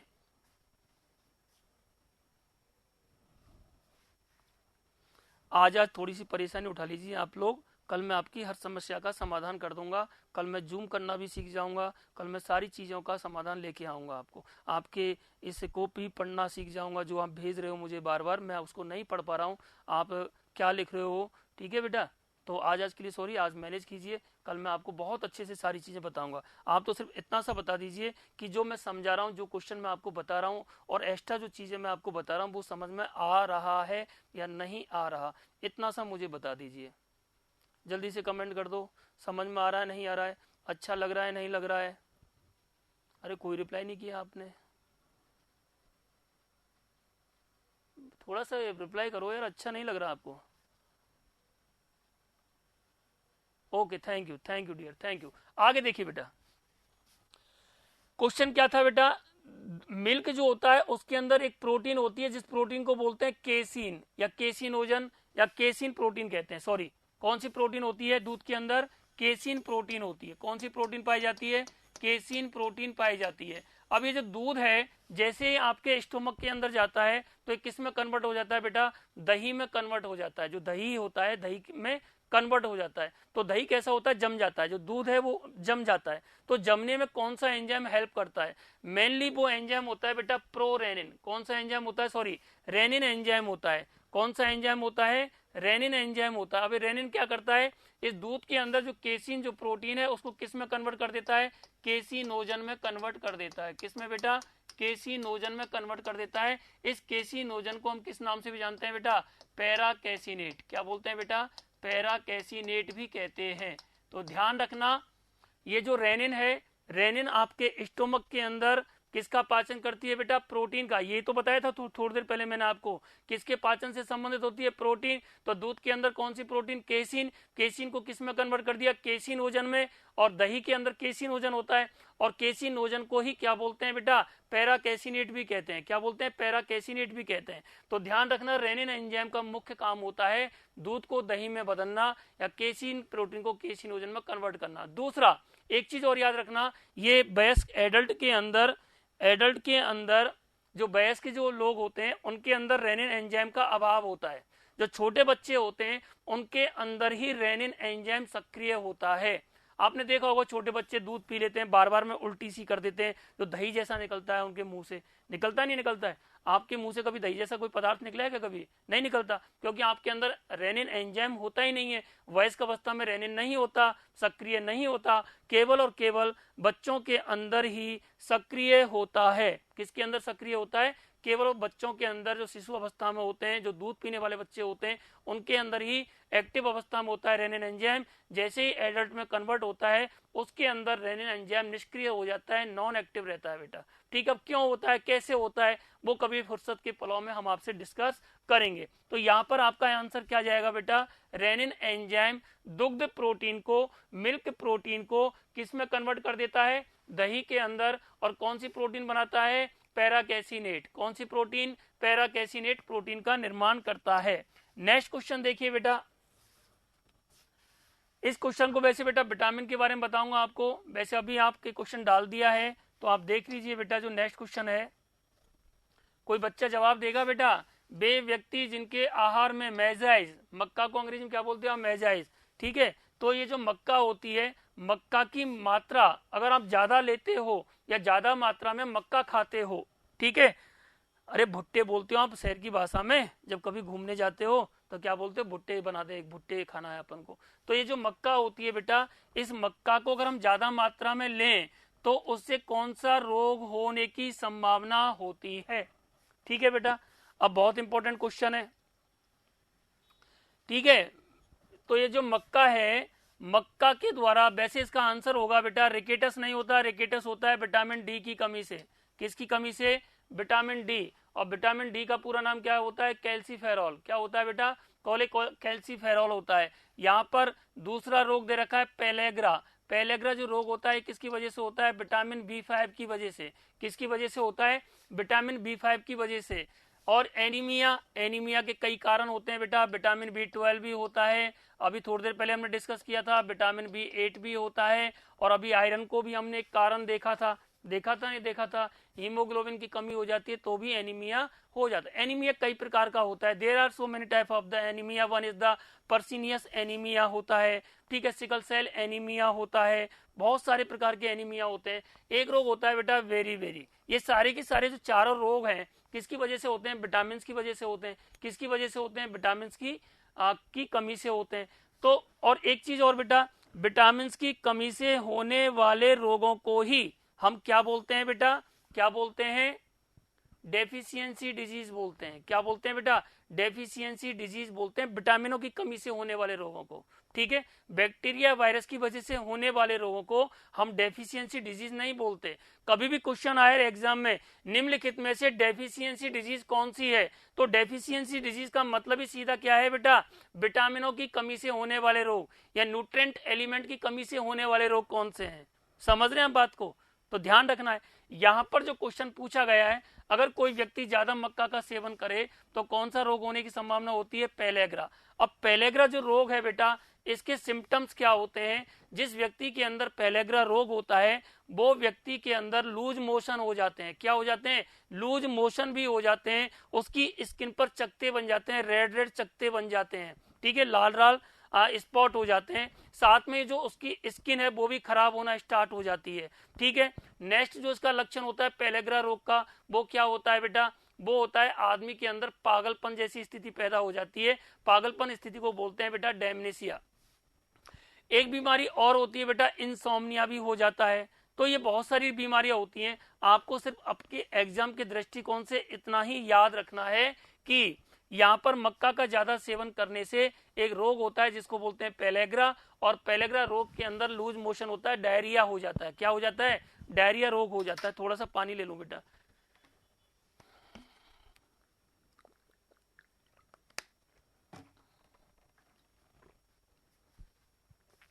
खाइए कभी मक्का, सी नहीं होगा बेटा, ठीक है, सी नहीं होगा। कौन सा रोग होगा बेटा, आपका पेलेग्रा रोग होता है। पेलेग्रा रोग को हम 4D रोग भी कहते हैं। क्या बोलते हैं, 4D रोग के नाम से भी जानते हैं। विटामिन B5 की वजह से होता है। आगे डिस्कस करेंगे, आगे जो क्वेश्चन आएंगे उनमें सारी डिटेल आपको बताएंगे। इतना ज्यादा डिटेल में बेटा मैं इसलिए बता रहा हूँ ताकि पूरा की पूरा चैप्टर हमारा कवर हो जाए क्वेश्चनों के साथ में, आपको आगे परेशानी नहीं आए। समझ रहे हैं बात को। आगे देखें बेटा, नेक्स्ट क्वेश्चन देखें। देखो अच्छा क्वेश्चन आ गया, किस यौगिक के कारण मल में दुर्गंध होती है, बदबू होती है। आपकी जो पोटी होती है ना, पोटी में किसकी वजह से दुर्गंध होती है, उसमें बदबू मारती है आपकी पोटी। कभी खुशबू लिए क्या, पोटी में से नहीं आती खुशबू, क्या आती है, दुर्गंध आती है, बदबू आती है आपकी पोटी में से। कितना अच्छा नाम है पोटी। 28 में बी होगा, 28 में बी होगा। नहीं बेटा गलत है, बी अमोनिया की वजह से नहीं होता। ठीक है बेटा, और कोई जवाब देगा बेटा? सी हाइड्रोजन सल्फाइड, नहीं बेटा ये भी नहीं होगा। अब 50-50 वाला गेम तो खेलो मत मेरे साथ में। अब बचे दो, अब दो में से कोई ना कोई तो एक होगा ही होगा। ठीक है, तो यहां पर देखिए बेटा, किसी यौगिक के कारण आपकी पोटी, मल बोले तो पोटी, और गांव की भाषा में बोले तो जिसको आप टट्टी कहते हो, क्या कहते हो, उसमें दुर्गंध होती है। तो दुर्गंध कौन से पदार्थ की वजह से होती है? स्केटॉल। किसकी वजह से होती है? स्केटॉल। एक पदार्थ और होता है बेटा, अगर स्केटॉल ऑप्शन में ना हो तो इंडोल भी होता है। क्या होता है बेटा? इंडोल भी होता है। इंडोल भी अगर ऑप्शन में ना हो तो क्या होता है बेटा? एक पदार्थ और होता है एमिनो अम्ल, जिसको ट्रिप्टोफैन कहते हैं। क्या कहते हैं? ट्रिप्टोफैन कहते हैं।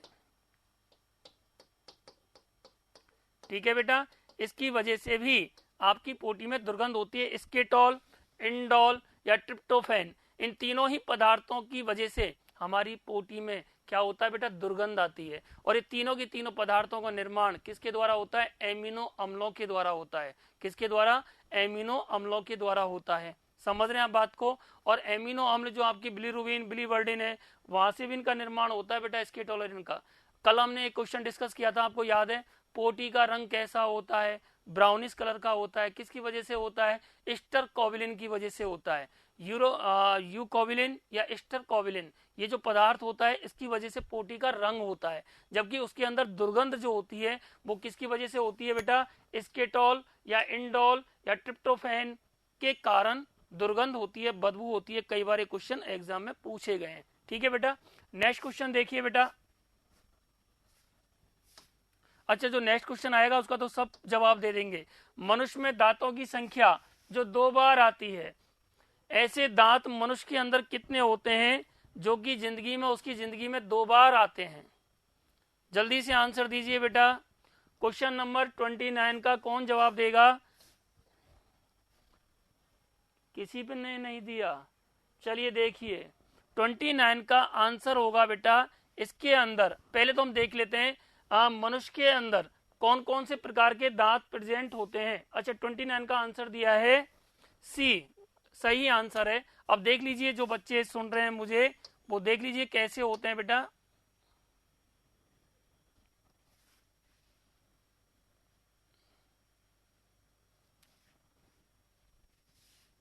अरे यार क्या प्रॉब्लम है। चलिए यहां ही देख लो बेटा, 32 दांत कैसे होते हैं। अगर आप बात करो बेटा, बच्चों के अंदर जो दंत सूत्र होता है वो होता है बेटा 2102/2102। क्लियर बेटा?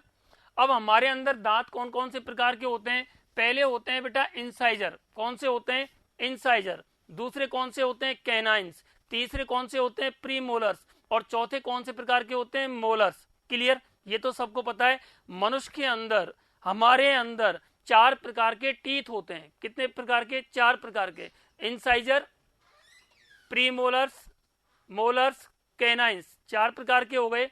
अब ध्यान से सुनिए मेरी बात, ये जो 4 प्रकार के जो टीथ हैं, यहां पर मैंने एक फॉर्मूला लिखा है बच्चों के लिए। किसके लिए लिखा है? बच्चों के लिए। बच्चों के लिए जो टीथ का जो फॉर्मूला होता है 2102 होता है। अब इसको कैसे याद रखोगे बेटा? एक साइड में लिखोगे 2/2 आई, आई का मतलब हो गया इंसाइजर।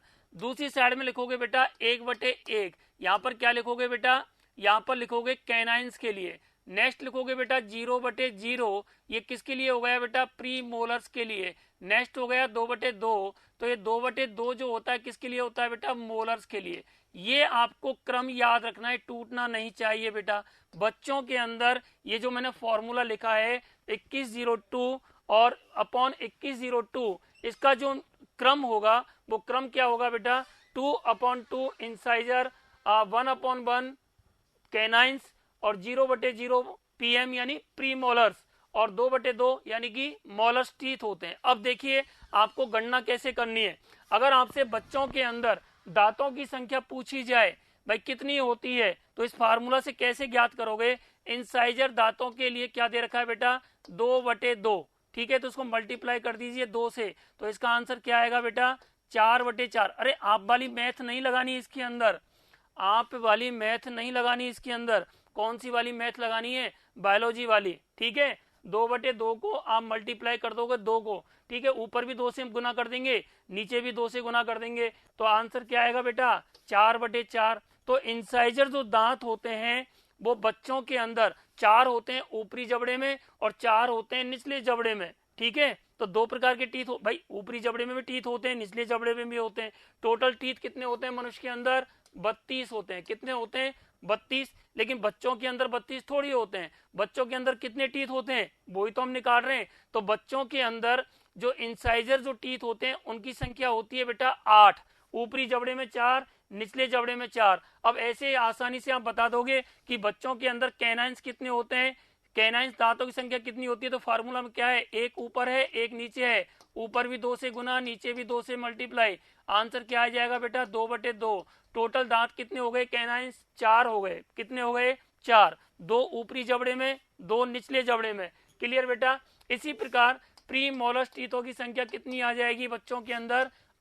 फार्मूला में क्या है? 0/0। यानी कि बच्चों के अंदर प्री मोलर टीथ नहीं पाए जाते, बच्चों के अंदर प्री मोलर टीथ नहीं पाए जाते, वो सिर्फ और सिर्फ एडल्ट अवस्था में पाए जाते हैं। This is very very important. ठीक है, अगर आपसे कोई पूछे बताइए बच्चों के अंदर प्री मोलर टीथों की संख्या कितनी होती है, तो बिल्कुल नहीं होते, 0 होते हैं। कैनाइंस दांतों की संख्या कितनी होती है? 4 होते हैं, 2 अपर जबड़े के अंदर, 2 निचले जबड़े के अंदर। इसी प्रकार इंसाइजर दांतों की संख्या कितनी होती है? 8 होती है। बच्चों के अंदर कितनी होती है बेटा? 8 होती है। टोटल 8 हो गए ना, 4 ऊपर 4 नीचे। मोलस दांतों की संख्या कितनी होती है बच्चों के अंदर बेटा? 2/2 फॉर्मूला में दे रखा है। आंसर क्या आएगा? वही 4/4। टोटल कितने हो गए बेटा? 8। ये 4/4 कैसे आया? मल्टीप्लाई 2 क्लियर बेटा? तो 8 हो गए। तो मोलस टीथ भी कितने हो गए? 8 हो गए। अब इनको काउंट कीजिए, 8 ये हो गए, 8 ये हो गए, 16 हो गए टोटल, और 4 ये हो गए, 16 और 4 20। कितने हो गए बेटा? 20 हो गए। अरे 16 और 4 कितने होते हैं? 20 ही तो होते हैं। तो बच्चों के अंदर दांतों की संख्या कितनी हो गई बेटा? 20। अब इधर आइए, एडल्ट के अंदर जो दंत सूत्र होता है वो क्या होता है बेटा? 21-23/21-23। अब इसमें भी क्या करेंगे? इंसाइजर के लिए पूछे तो 2/2। तो आंसर क्या आएगा बेटा? इसको मल्टीप्लाई भी करना है, 2 से ऊपर ना नीचे, तो आंसर आएगा बेटा 4/4 = 8। कैनाइंस दांतों की संख्या कितनी दे रखी है? 1/1 × 2 = 2/2। टोटल दांत 4। अगर आपसे पूछे प्री मोलर्स, तो प्री मोलर्स दांतों के लिए क्या दे रखा है? 2 ऊपर 2 नीचे, × 2 कितना आ जाएगा बेटा? 4/4। ठीक है, यहाँ पर बेटा देखिए गौर से, मोलर्स दांतों की संख्या कितनी है बेटा? 3/3। तो × 2 × 2 = 6/6 आ जाएगा। तो टोटल जो मोलस टीथ हैं उनकी संख्या कितनी हो गई भैंस के अंदर? 12। कितनी हो गई बेटा? भैंस के अंदर 12 होती है मोलर टीथों की संख्या, जबकि बच्चों के अंदर कितनी होती है बेटा? केवल 8 होती है। प्री मोलस दांत बच्चों के अंदर नहीं होते, ठीक है बेटा, 0 होते हैं। जबकि वयस्कों के अंदर प्री मोलस दांत कितने होते हैं बेटा? पीएम का आंसर कितना आया बेटा? कितने हो गए आपके? 8 हो गए बेटा।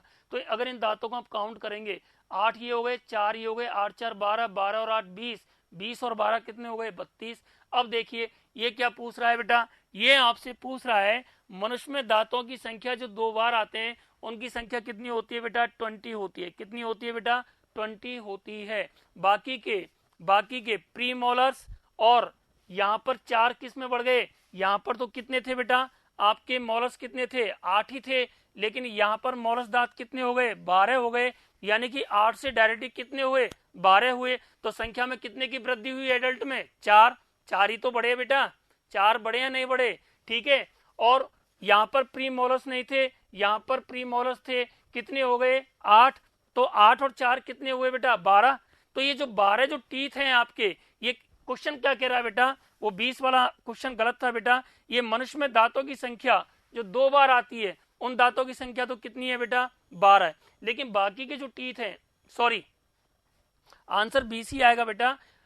12 टीथ तो जिंदगी में केवल एक बार आते हैं, जो कि वयस्क अवस्था होने पर आते हैं। 4 मोलर्स जो अंतिम होते हैं, जिनको आप बोलते हो विजडम टीथ। क्या कहते हो बेटा? विजडम टीथ कहते हो। लास्ट के जो 4 मोलर्स होते हैं वो एडल्ट अवस्था में आते हैं, 18 साल की एज में आते हैं। लेकिन बच्चों के अंदर 8 मोलर्स ऑलरेडी होते हैं, लेकिन 4 जो मोलर्स हैं वो वयस्क अवस्था में आते हैं, एडल्ट अवस्था में आते हैं। और कब? 18 साल की एज के बाद में। और उन 4 मोलर्स को ही हम लोग कहते हैं बेटा विजडम टीथ कहते हैं। क्या कहते हैं? विजडम टीथ कहते हैं। क्लियर? तो 4 तो वो हो गए और 8 प्री मोलर्स हो गए। तो ये जो 12 जो टीथ हैं बेटा, ये जिंदगी में केवल एक बार आते हैं। कितनी बार आते हैं? केवल और केवल एक बार आते हैं। और ऐसे दांत जो जिंदगी में केवल एक बार आते हैं, उन दांतों को कहते हैं बेटा मोनोफायोडोंट। क्या कहते हैं? मोनोफायोडोंट। मोनोफायोडोंट को हिंदी में बोलते हैं एक बार दंती। हिंदी में क्या बोलते हैं? एक बार दंती कहते हैं, जो केवल जिंदगी में एक बार आते हैं। मनुष्य के अंदर एक बार दंती दांतों की संख्या 12 होती है। एक बार दंती को अंग्रेजी में बोलते हैं मोनोफायोडोंट। क्या कहते हैं? मोनोफायोडोंट। और जो जिंदगी में जो 2 बार दांत आते हैं, उन दांतों को कहते हैं डाईफायोडोंट। क्या बोलते हैं बेटा? डाईफायोडोंट, या 2 बार दंती, या 2 बार आते हैं। ठीक है, 2 बार दंती को अंग्रेजी में बोलते हैं डाईफायोडोंट। और डाईफायोडोंट की दांतों की संख्या जो होती है वो कितनी होती है बेटा? 20 होती है। कितनी होती है बेटा? 20 होती है। क्लियर बेटा? याद रहेगा। तो ये भी आसानी से, ये फॉर्मूला भी आप देख लेना बेटा, क्योंकि कई बार क्वेश्चन आते रहते हैं आपकी एग्जाम में। उम्मीद करता हूं समझ में आया होगा। ठीक है बेटा, नेक्स्ट क्वेश्चन पे चलते हैं। नेक्स्ट क्वेश्चन है बेटा, दांतों का सबसे कठोर भाग एनेमल किसका बना होता है? हम पहले बता चुके हैं बेटा, कैल्शियम फॉस्फेट का बना हुआ होता है। किसका बना हुआ होता है? कैल्शियम फॉस्फेट का बना हुआ होता है। तो ये क्वेश्चन को ज्यादा डिस्कस करने की जरूरत नहीं है। नेक्स्ट क्वेश्चन, हाथी के दांत किसके उभार होते हैं? अच्छा, एलिफेंट को देखा है, तो एलिफेंटों के अंदर जो सफेद सफेद जो टीथ बाहर निकला होता है, वो वास्तव में किसका मॉडिफाइड रूप होता है? वो जवाब दीजिए, जवाब जल्दी जल्दी जवाब दीजिए। कोई भी नहीं है, नहीं पता। ओके, एलिफेंट को देखा है, जो बाहर जो टीथ जो निकला होता है लंबा लंबा, वास्तव में वो उसका कौन सा टीथ होता है? वो इंसाइजर। कौन सा टीथ होता है? इंसाइजर टीथ होता है। पुराने जमाने में इस हाथी के दांत की बहुत सारे औजार बनाने के काम में लेते थे, हम आभूषण बनाने के काम में लेते थे, और भी कई चीजों में हम इसका यूज करते थे। तो इनके यूज की वजह से हाथियों की संख्या लगातार कम होती जा रही है, और आज भी बेटा हाथी का दांत बहुत महंगा बिकता है। समझ रहे हैं? तो वास्तव में ये जो एलिफेंट का जो टीथ होता है, जो बाहर की तरफ निकला होता है सफेद सा, उसका आधा पार्ट अंदर की साइड में होता है, आधा बाहर होता है। ये वास्तव में उसका इंसाइजर होता है। इंसाइजर को शायद हिंदी में हम बोलते हैं कृतनक बोलते हैं। क्या बोलते हैं बेटा? कृतनक टीथ बोलते हैं। ठीक है, बाकी आगे जो एनिमल क्लासिफिकेशन की जो क्वेश्चन होंगे बेटा, उनके अंदर हम और अच्छे से डिस्कस करेंगे। अभी सिर्फ इतना सा जान लो कि एलिफेंट के अंदर ये जो बाहर की साइड में जो दांत निकला होता है, वो उसका किसका मॉडिफाइड होता है? वो बेटा इंसाइजर का रूप होता है, वो इंसाइजर के द्वारा उसका बना हुआ होता है। ठीक है बेटा, नेक्स्ट क्वेश्चन देखें बेटा, थोड़ा सा जल्दी जल्दी चलें। नेक्स्ट क्वेश्चन क्या है बेटा इसमें? अच्छा ये ठीक है, ये अरे यार, ये सांप, स्नेक का नाम सुना है सर? तो सभी ने देखा होगा, गांव के रहने वाले भी हैं, शहरों में भी आ जाते हैं स्नेक। तो सांप में जो टॉक्सिक जो ग्लैंड होती है, उसकी विष निकालने वाली जो टॉक्सिन जो पदार्थ निकलता है, जहर जो निकलता है उसका, उससे संबंधित जो ग्लैंड होती है स्नेक के अंदर, वो कौन सी वाली ग्लैंड होती हैं जहां पर टॉक्सिन का निर्माण होता है, टॉक्सिन का फॉर्मेशन होता है? स्नेक के अंदर वो कौन सी ग्लैंड होती हैं जिनके द्वारा जहर का निर्माण होता है? सांप के अंदर जो विष ग्रंथि होती है उसकी, टॉक्सिक जो ग्लैंड होती है उसकी, वो वास्तव में कौन सी ग्लैंड होती है? ठीक है, ये क्वेश्चन पूछ रहा है बेटा।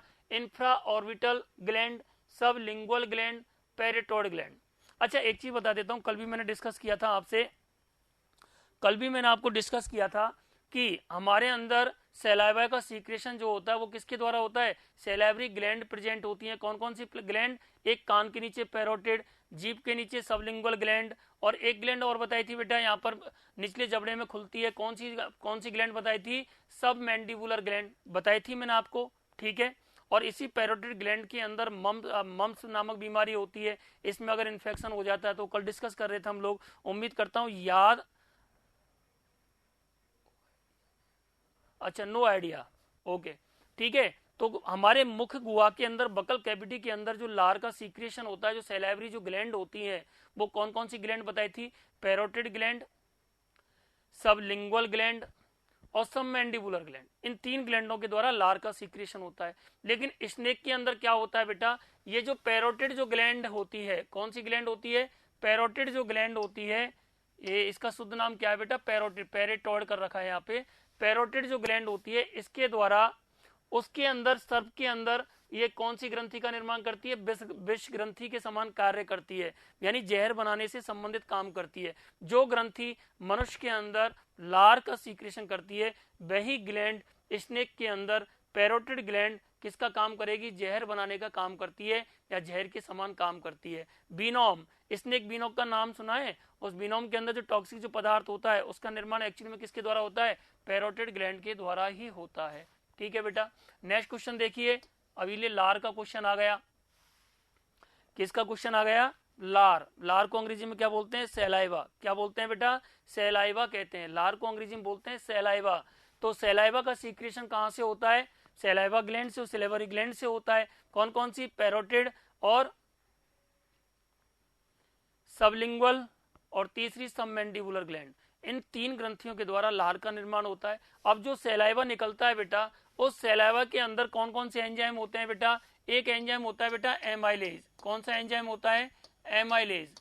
और एमाइलेज को ही हम क्या बोलते हैं बेटा? टाइलिन भी कहते हैं। क्या कहते हैं बेटा? टाइलिन भी कहते हैं। एक एंजाइम होता है बेटा लाइपेज। कौन सा एंजाइम होता है? Sorry, lysozyme. कौन सा एंजाइम होता है? लाइसोजाइम एंजाइम भी प्रेजेंट होता है। याद कीजिए, हमने बार बार आपसे कल बताया था कि हमारे मुख्य गुहा के अंदर, हमारे बकल कैविटी के अंदर, हमारी माउथ कैविटी के अंदर किसका डाइजेशन होना स्टार्ट होता है बेटा? कार्बोहाइड्रेट का डाइजेशन होता है। और कार्बोहाइड्रेट का डाइजेशन कौन सा एंजाइम करता है? एमाइलेज या टाइलिन के द्वारा होता है। एमाइलेज या टाइलिन एंजाइम का निर्माण किसके द्वारा होता है, या किस में पाया जाता है? हमारी लार के अंदर प्रेजेंट होता है। ठीक है बेटा, किसके अंदर? लार के अंदर। तो लार में पाए जाने वाला एंजाइम जो स्टार्च, स्टार्च क्या है? कार्बोहाइड्रेट। कार्बोहाइड्रेट का पाचन करता है। कौन सा एंजाइम है बेटा? टाइलिन। टाइलिन एंजाइम को क्या बोलते हैं हम लोग? एमाइलेज। कंफ्यूज नहीं होना है बेटा। कभी कभी और आपको डराने के लिए इसके आगे एक नाम और लिख देता है। कौन सा नाम लिख देता है? लारिये एमाइलेज या सैलाइवा एमाइलेज। ठीक है, सैलाइवरी एमाइलेज। तो ऐसे कंफ्यूज नहीं होना नाम से। हमारी सैलाइवरी ग्लैंड के द्वारा जिस सैलाइवा का सीक्रेशन होता है, उस सैलाइवा के अंदर जो एंजाइम होता है, मुख्य रूप से टाइलिन या एमाइलेज, दोनों एक ही नाम है। और इस टाइलिन और एमाइलेज के द्वारा ही हमारी मुख्य गुहा, हमारी बकल कैविटी के अंदर, भोजन के अंदर जो कार्बोहाइड्रेट प्रेजेंट होता है, उस कार्बोहाइड्रेट के अंदर जो स्टार्च है, उस स्टार्च का डाइजेशन होता है। वो स्टार्च किस में कन्वर्ट हो जाती है? डाइसैकेराइड में। किस में? डाइसैकेराइड में। स्टार्च क्या है? पॉलीसैकेराइड। और मैंने क्या बोला? डाइजेशन का मतलब क्या है? छोटे रूप में टूटना। जिस पदार्थों से मिलकर कोई पदार्थ बना हुआ है, अगर वो छोटे छोटे टुकड़ों में डिवाइड हो जाए, तो इस क्रिया को क्या बोलते हैं? पाचन, डाइजेशन। तो यहाँ पर भी स्टार्च क्या है? पॉलीसैकेराइड। पॉलीसैकेराइड किस में कन्वर्ट हो रहा है? डाइसैकेराइड। तो पॉलीसैकेराइड बड़ा है, बड़ा अणु है, और डाइसैकेराइड छोटे अणु है। ठीक है बेटा, तो यहाँ पर एमाइलेज या टाइलिन किसका पाचन करता है? कार्बोहाइड्रेट का। कहां पर बेटा? लार के अंदर। लार कहां पर बनती है? माउथ कैविटी के अंदर। कहां पर बेटा? माउथ कैविटी के अंदर। क्लियर? नेक्स्ट क्वेश्चन देखिए। जठर रस रासायनिक दृष्टि से क्या होता है? केमिकल नजर से अगर हम देखें तो जठर रस क्या है? मुख्य रूप से क्या होता है जठर रस में, जिसकी वजह से उसका अम्लीय होता है? HCl होता है बेटा जठर रस में। ठीक है, क्या होता है? HCl होता है। ये हम डिस्कस कर चुके हैं अभी। ठीक है, नेक्स्ट क्वेश्चन देखिए बेटा। आमाशय में जठर रस मिलने के बाद भोजन क्या कहलाता है? देखिए, कल हमने डिस्कस किया था कि मुख्य गुहा के अंदर या बकल कैविटी के अंदर या माउथ कैविटी के अंदर जब हम भोजन को चबाते हैं तो मैस्टिकेशन कहते हैं, और उसके अंदर लार मिलाया जाता है। लार का सीक्रेशन होना स्टार्ट हो जाता है, तो उस भोजन के अंदर लार मिलाया जाता है। लार के अंदर कौन सा एंजाइम होता है?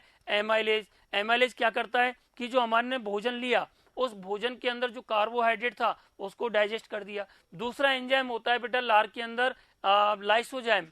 लाइसोजाइम क्या करता है? उस भोजन के अंदर जो कीटाणु होते हैं उनको मारने का काम करता है। एक तरह से लाइसोजाइम एंजाइम जर्मीसाइडल का काम करता है। ठीक है, तो सारे एंजाइम अपना काम कर रहे होते हैं बेटा। इसके अलावा आपकी लार में बेटा एक श्लेष्मा भी प्रेजेंट होती है, म्यूकस बोलते हैं उसको। क्या बोलते हैं श्लेष्मा को? अंग्रेजी में म्यूकस कहते हैं। म्यूकस भी प्रेजेंट होती है और म्यूकस जो होता है, श्लेष्मा जो होती है वो चिपचिपासा होता है, पदार्थ होता है, एक तरल पदार्थ चिपचिपासा होता है, चिकना होता है, तो वो आपके भोजन में मिल जाता है। तो आपने देखा होगा जब आप भोजन को चबाते हो तो एक लुगदी सी बन जाती है, और लुगदी बनने के बाद वो चिकनाट सी आ जाती है उसके ऊपर। वो चिकनाट किसकी वजह से आती है? लार की वजह से। लार में भी क्या होता है? म्यूकस श्लेष्मा प्रेजेंट होती है, उसकी वजह से वो चिकनाट आती है। जब भोजन में से कार्बोहाइड्रेट का पाचन हो जाता है तो फिर वो पचा हुआ जो भोजन होता है आपके मुख्य गुहा के अंदर, वो क्या कहलाता है बेटा? बोलस कहलाता है। क्या कहलाता है? बोलस कहलाता है। ठीक है, फिर उस बोलस को निगला। बोलस कहां पर पहुंचेगा बेटा? स्टोमक के अंदर। फिर इस बोलस में से पाचन होगा किसका? प्रोटीन का और लिपिड का। जब आमाशय के अंदर जब बोलस का डाइजेशन हो जाता है तो वो किस में कन्वर्ट हो जाता है बेटा? काइम में कन्वर्ट हो जाता है। किस में कन्वर्ट हो जाता है? काइम में कन्वर्ट हो जाता है। हाँ, आमाशय में जठर रस किस में कन्वर्ट हो गया बेटा? काइम में कन्वर्ट हो जाता है। जैसे मुख्य गुहा में भोजन के पचने के बाद में किस में कन्वर्ट हुआ? बोलस में, बोलस कहा। और ऐसे ही जब बोलस आमाशय में गया, जब बोलस का जब डाइजेशन हुआ तो वो किस में कन्वर्ट हुआ बेटा? काइम में। क्या कहलाया वो? काइम। काइम फिर आगे जाएगा, फिर उसका इंटेस्टाइन में डाइजेशन होगा, तो इंटेस्टाइन के अंदर उसको काइल कहा जाता है। क्या कहा जाता है? काइल कहा जाता है। ध्यान रखना, आमाशय में भोजन के पचने के बाद में किस में कन्वर्ट होता है? काइम में कन्वर्ट हो जाता है। उम्मीद करता हूं समझ में आया होगा। नेक्स्ट क्वेश्चन देखें बेटा, लास्ट क्वेश्चन देखें। यहां पर बेटा क्वेश्चन दे रखा है, ब्रूनर ग्रंथियां पाई जाती हैं। इंपॉर्टेंट क्वेश्चन है। ब्रूनर ग्रंथियां कहां पर प्रेजेंट होती है? कल हम पढ़ रहे थे स्टोमक। क्या पढ़ रहे थे बेटा? स्टोमक बताया था मैंने आपको, और आज भी मैंने आपको बताया था। सर अपना नंबर दे देना। ओके बेटा, एक मैंने बताया था आपको, स्टोमक जो होता है, स्टोमक के अंदर गैस्ट्रिन हार्मोन का निर्माण होता है। कल बताया था मैंने आपको गैस्ट्रिन हार्मोन। गैस्ट्रिन हार्मोन का जो निर्माण होता है वो कौन से प्रकार की कोशिकाओं से बताया था बेटा? अर्जेंटाफिन कोशिकाओं से बताया था। अब अर्जेंटाफिन जो कोशिकाएं है बेटा, इनका निर्माण भी किसके द्वारा होता है? आमाशय के अंदर कुछ इस तरह के उभार, ये जैसे हमारा आमाशय है बेटा, ये मैं आमाशय बना रहा हूं, तो इस आमाशय के अंदर कुछ इस तरह के उभार पाए जाते हैं। इन उभारों को कहते हैं लीवर कुन की दरारें। एक साइंटिस्ट थे जिनका नाम था लीवर कोहन। क्या नाम था? लीवर कोहन। तो उनके नाम के आधार पर इस तरह की संरचना को हम क्या बोलते हैं? लीवर कोहन की दरारें। ये जो लीवर कोहन की जो दरारें हैं, इन्हीं दरारों का निर्माण किसके द्वारा होता है? ब्रूनर्स ग्रंथियों के द्वारा होता है। किसके द्वारा होता है बेटा? ब्रूनर्स, सॉरी, गलत बता दिया। ठीक है, इसको हम कल डिस्कस करेंगे, और उम्मीद करता हूं बेटा इस क्वेश्चन को छोड़ देना, हम कल डिस्कस करेंगे आगे। ये जो वास्तव में जो ब्रूनर्स जो ग्रंथियां हैं वो हमारे डूडेनम वाले हिस्से में होती हैं। कहां पर होती हैं? डूडेनम वाले हिस्से में होती हैं। ठीक है बेटा, इसको हम कल डिस्कस करेंगे। मैंने गलत मेंशन कर दिया, स्टोमक के अंदर नहीं होती ब्रूनस ग्रंथियां। कहां पर पाई जाती हैं? हमारी डूडेनम्स के अंदर होती हैं। वो हम कल डिस्कस करेंगे बेटा आपसे। ठीक है, और इन्हीं ब्रूनस ग्रंथियों के द्वारा लीवर कोन की दरारों का निर्माण होता है। लीवर कोन की जो दरारें होती हैं बेटा, उनसे अर्जेंटाफिन सेल्स निकलती हैं। फिर वहां पर कुछ हार्मोनों का भी निर्माण होता है। एंटरोगेस्टिरोन हुआ, कोलेसिस्टोकाइनिन हुआ, सिक्रेटिन हार्मोन हुआ, पैंक्रोजाइमेज हार्मोन हुआ, इसके अलावा एंटीरोकाइनेज हार्मोन हुआ। इन सारे प्रकार के हार्मोनों का सीक्रेशन होता है। उसके बारे में बेटा हम कल डिस्कस करेंगे। आज के लिए इतना ही। उम्मीद करता हूं समझ में आया होगा, बहुत अच्छे से समझ में आया होगा। ठीक है सर, मैं रिपीटेड टॉपिक बता दीजिए, आज रिवाइज कर लेता हूँ। अब बेटा सारी चीज मेरी फेफड़े फूल गए यार, सुबह से लग रहा हूँ मैं ऑनलाइन इधर उधर भाग दौड़ करने के लिए। तो आज के लिए मैं सॉरी बोलूंगा। नवरात्रा चल रहे हैं और मेरा फास्ट भी है। कल मैं आपको पक्का एक भी समस्या नहीं छोड़ूंगा मैं आपके लिए, और जितना ज्यादा होगा मेरे से इंपॉर्टेंट बताने की कोशिश करूंगा, पूरा आपको ज्ञान दूंगा। Thank you sir, thank you dear, thank you. आज मेरे पे बेटा टेक्निकल खामी है, कुछ टेक्निकल प्रॉब्लम है, मैं पढ़ना नहीं आता, खोलना नहीं आता, ओपन करना नहीं आता। ठीक है, तो अपन कल इसको सीख लेंगे और कल हम आपके हर क्वेश्चन का जवाब देंगे। नवरात्रा चल रही हैं, तो आपके लिए नवरात्रा की हार्दिक शुभकामनाएं। और आप जिस उद्देश्य को लेकर आप इस सब्जेक्ट को पढ़ रहे हैं, उम्मीद करता हूं, देवी माँ से प्रार्थना करूंगा कि आपका उद्देश्य जरूर पूरा हो। ठीक है, तो और बेटा कल आज जो भी प्रॉब्लम आई है साउंड से संबंधित या आपके मेल को पढ़ने से संबंधित, आपके कमेंट नहीं पढ़ पाया मैं सभी के, ठीक है बेटा, तो कल हम अच्छे से डिस्कस करेंगे और भी क्वेश्चन समझेंगे। मैं इतना वादा करता हूं, अगर आपने सही ढंग से सुन लिया तो आपके बहुत सारे कंसेप्ट क्लियर होंगे और आपको लगने लगेगा हाँ यार बायोलॉजी तो बहुत आसान है, हम क्वेश्चन कर देंगे। आपको रट्टाफिकेशन करने की जरूरत नहीं पड़ेगी बायोलॉजी के अंदर। ठीक है बेटा, तो बिल्कुल टेंशन फ्री रहें। Best of luck for your exam, जो भी आप एग्जाम देने जा रहे हो। ठीक है, 27 तारीख को कोई एग्जाम है आप लोगों की, उस एग्जाम की अच्छे से तैयारी करें और जितना मेरे से हो सकेगा मैं इंपॉर्टेंट बताने का प्रयास करूंगा। ठीक है बेटा, तो आज के लिए इतना ही बहुत है। धन्यवाद।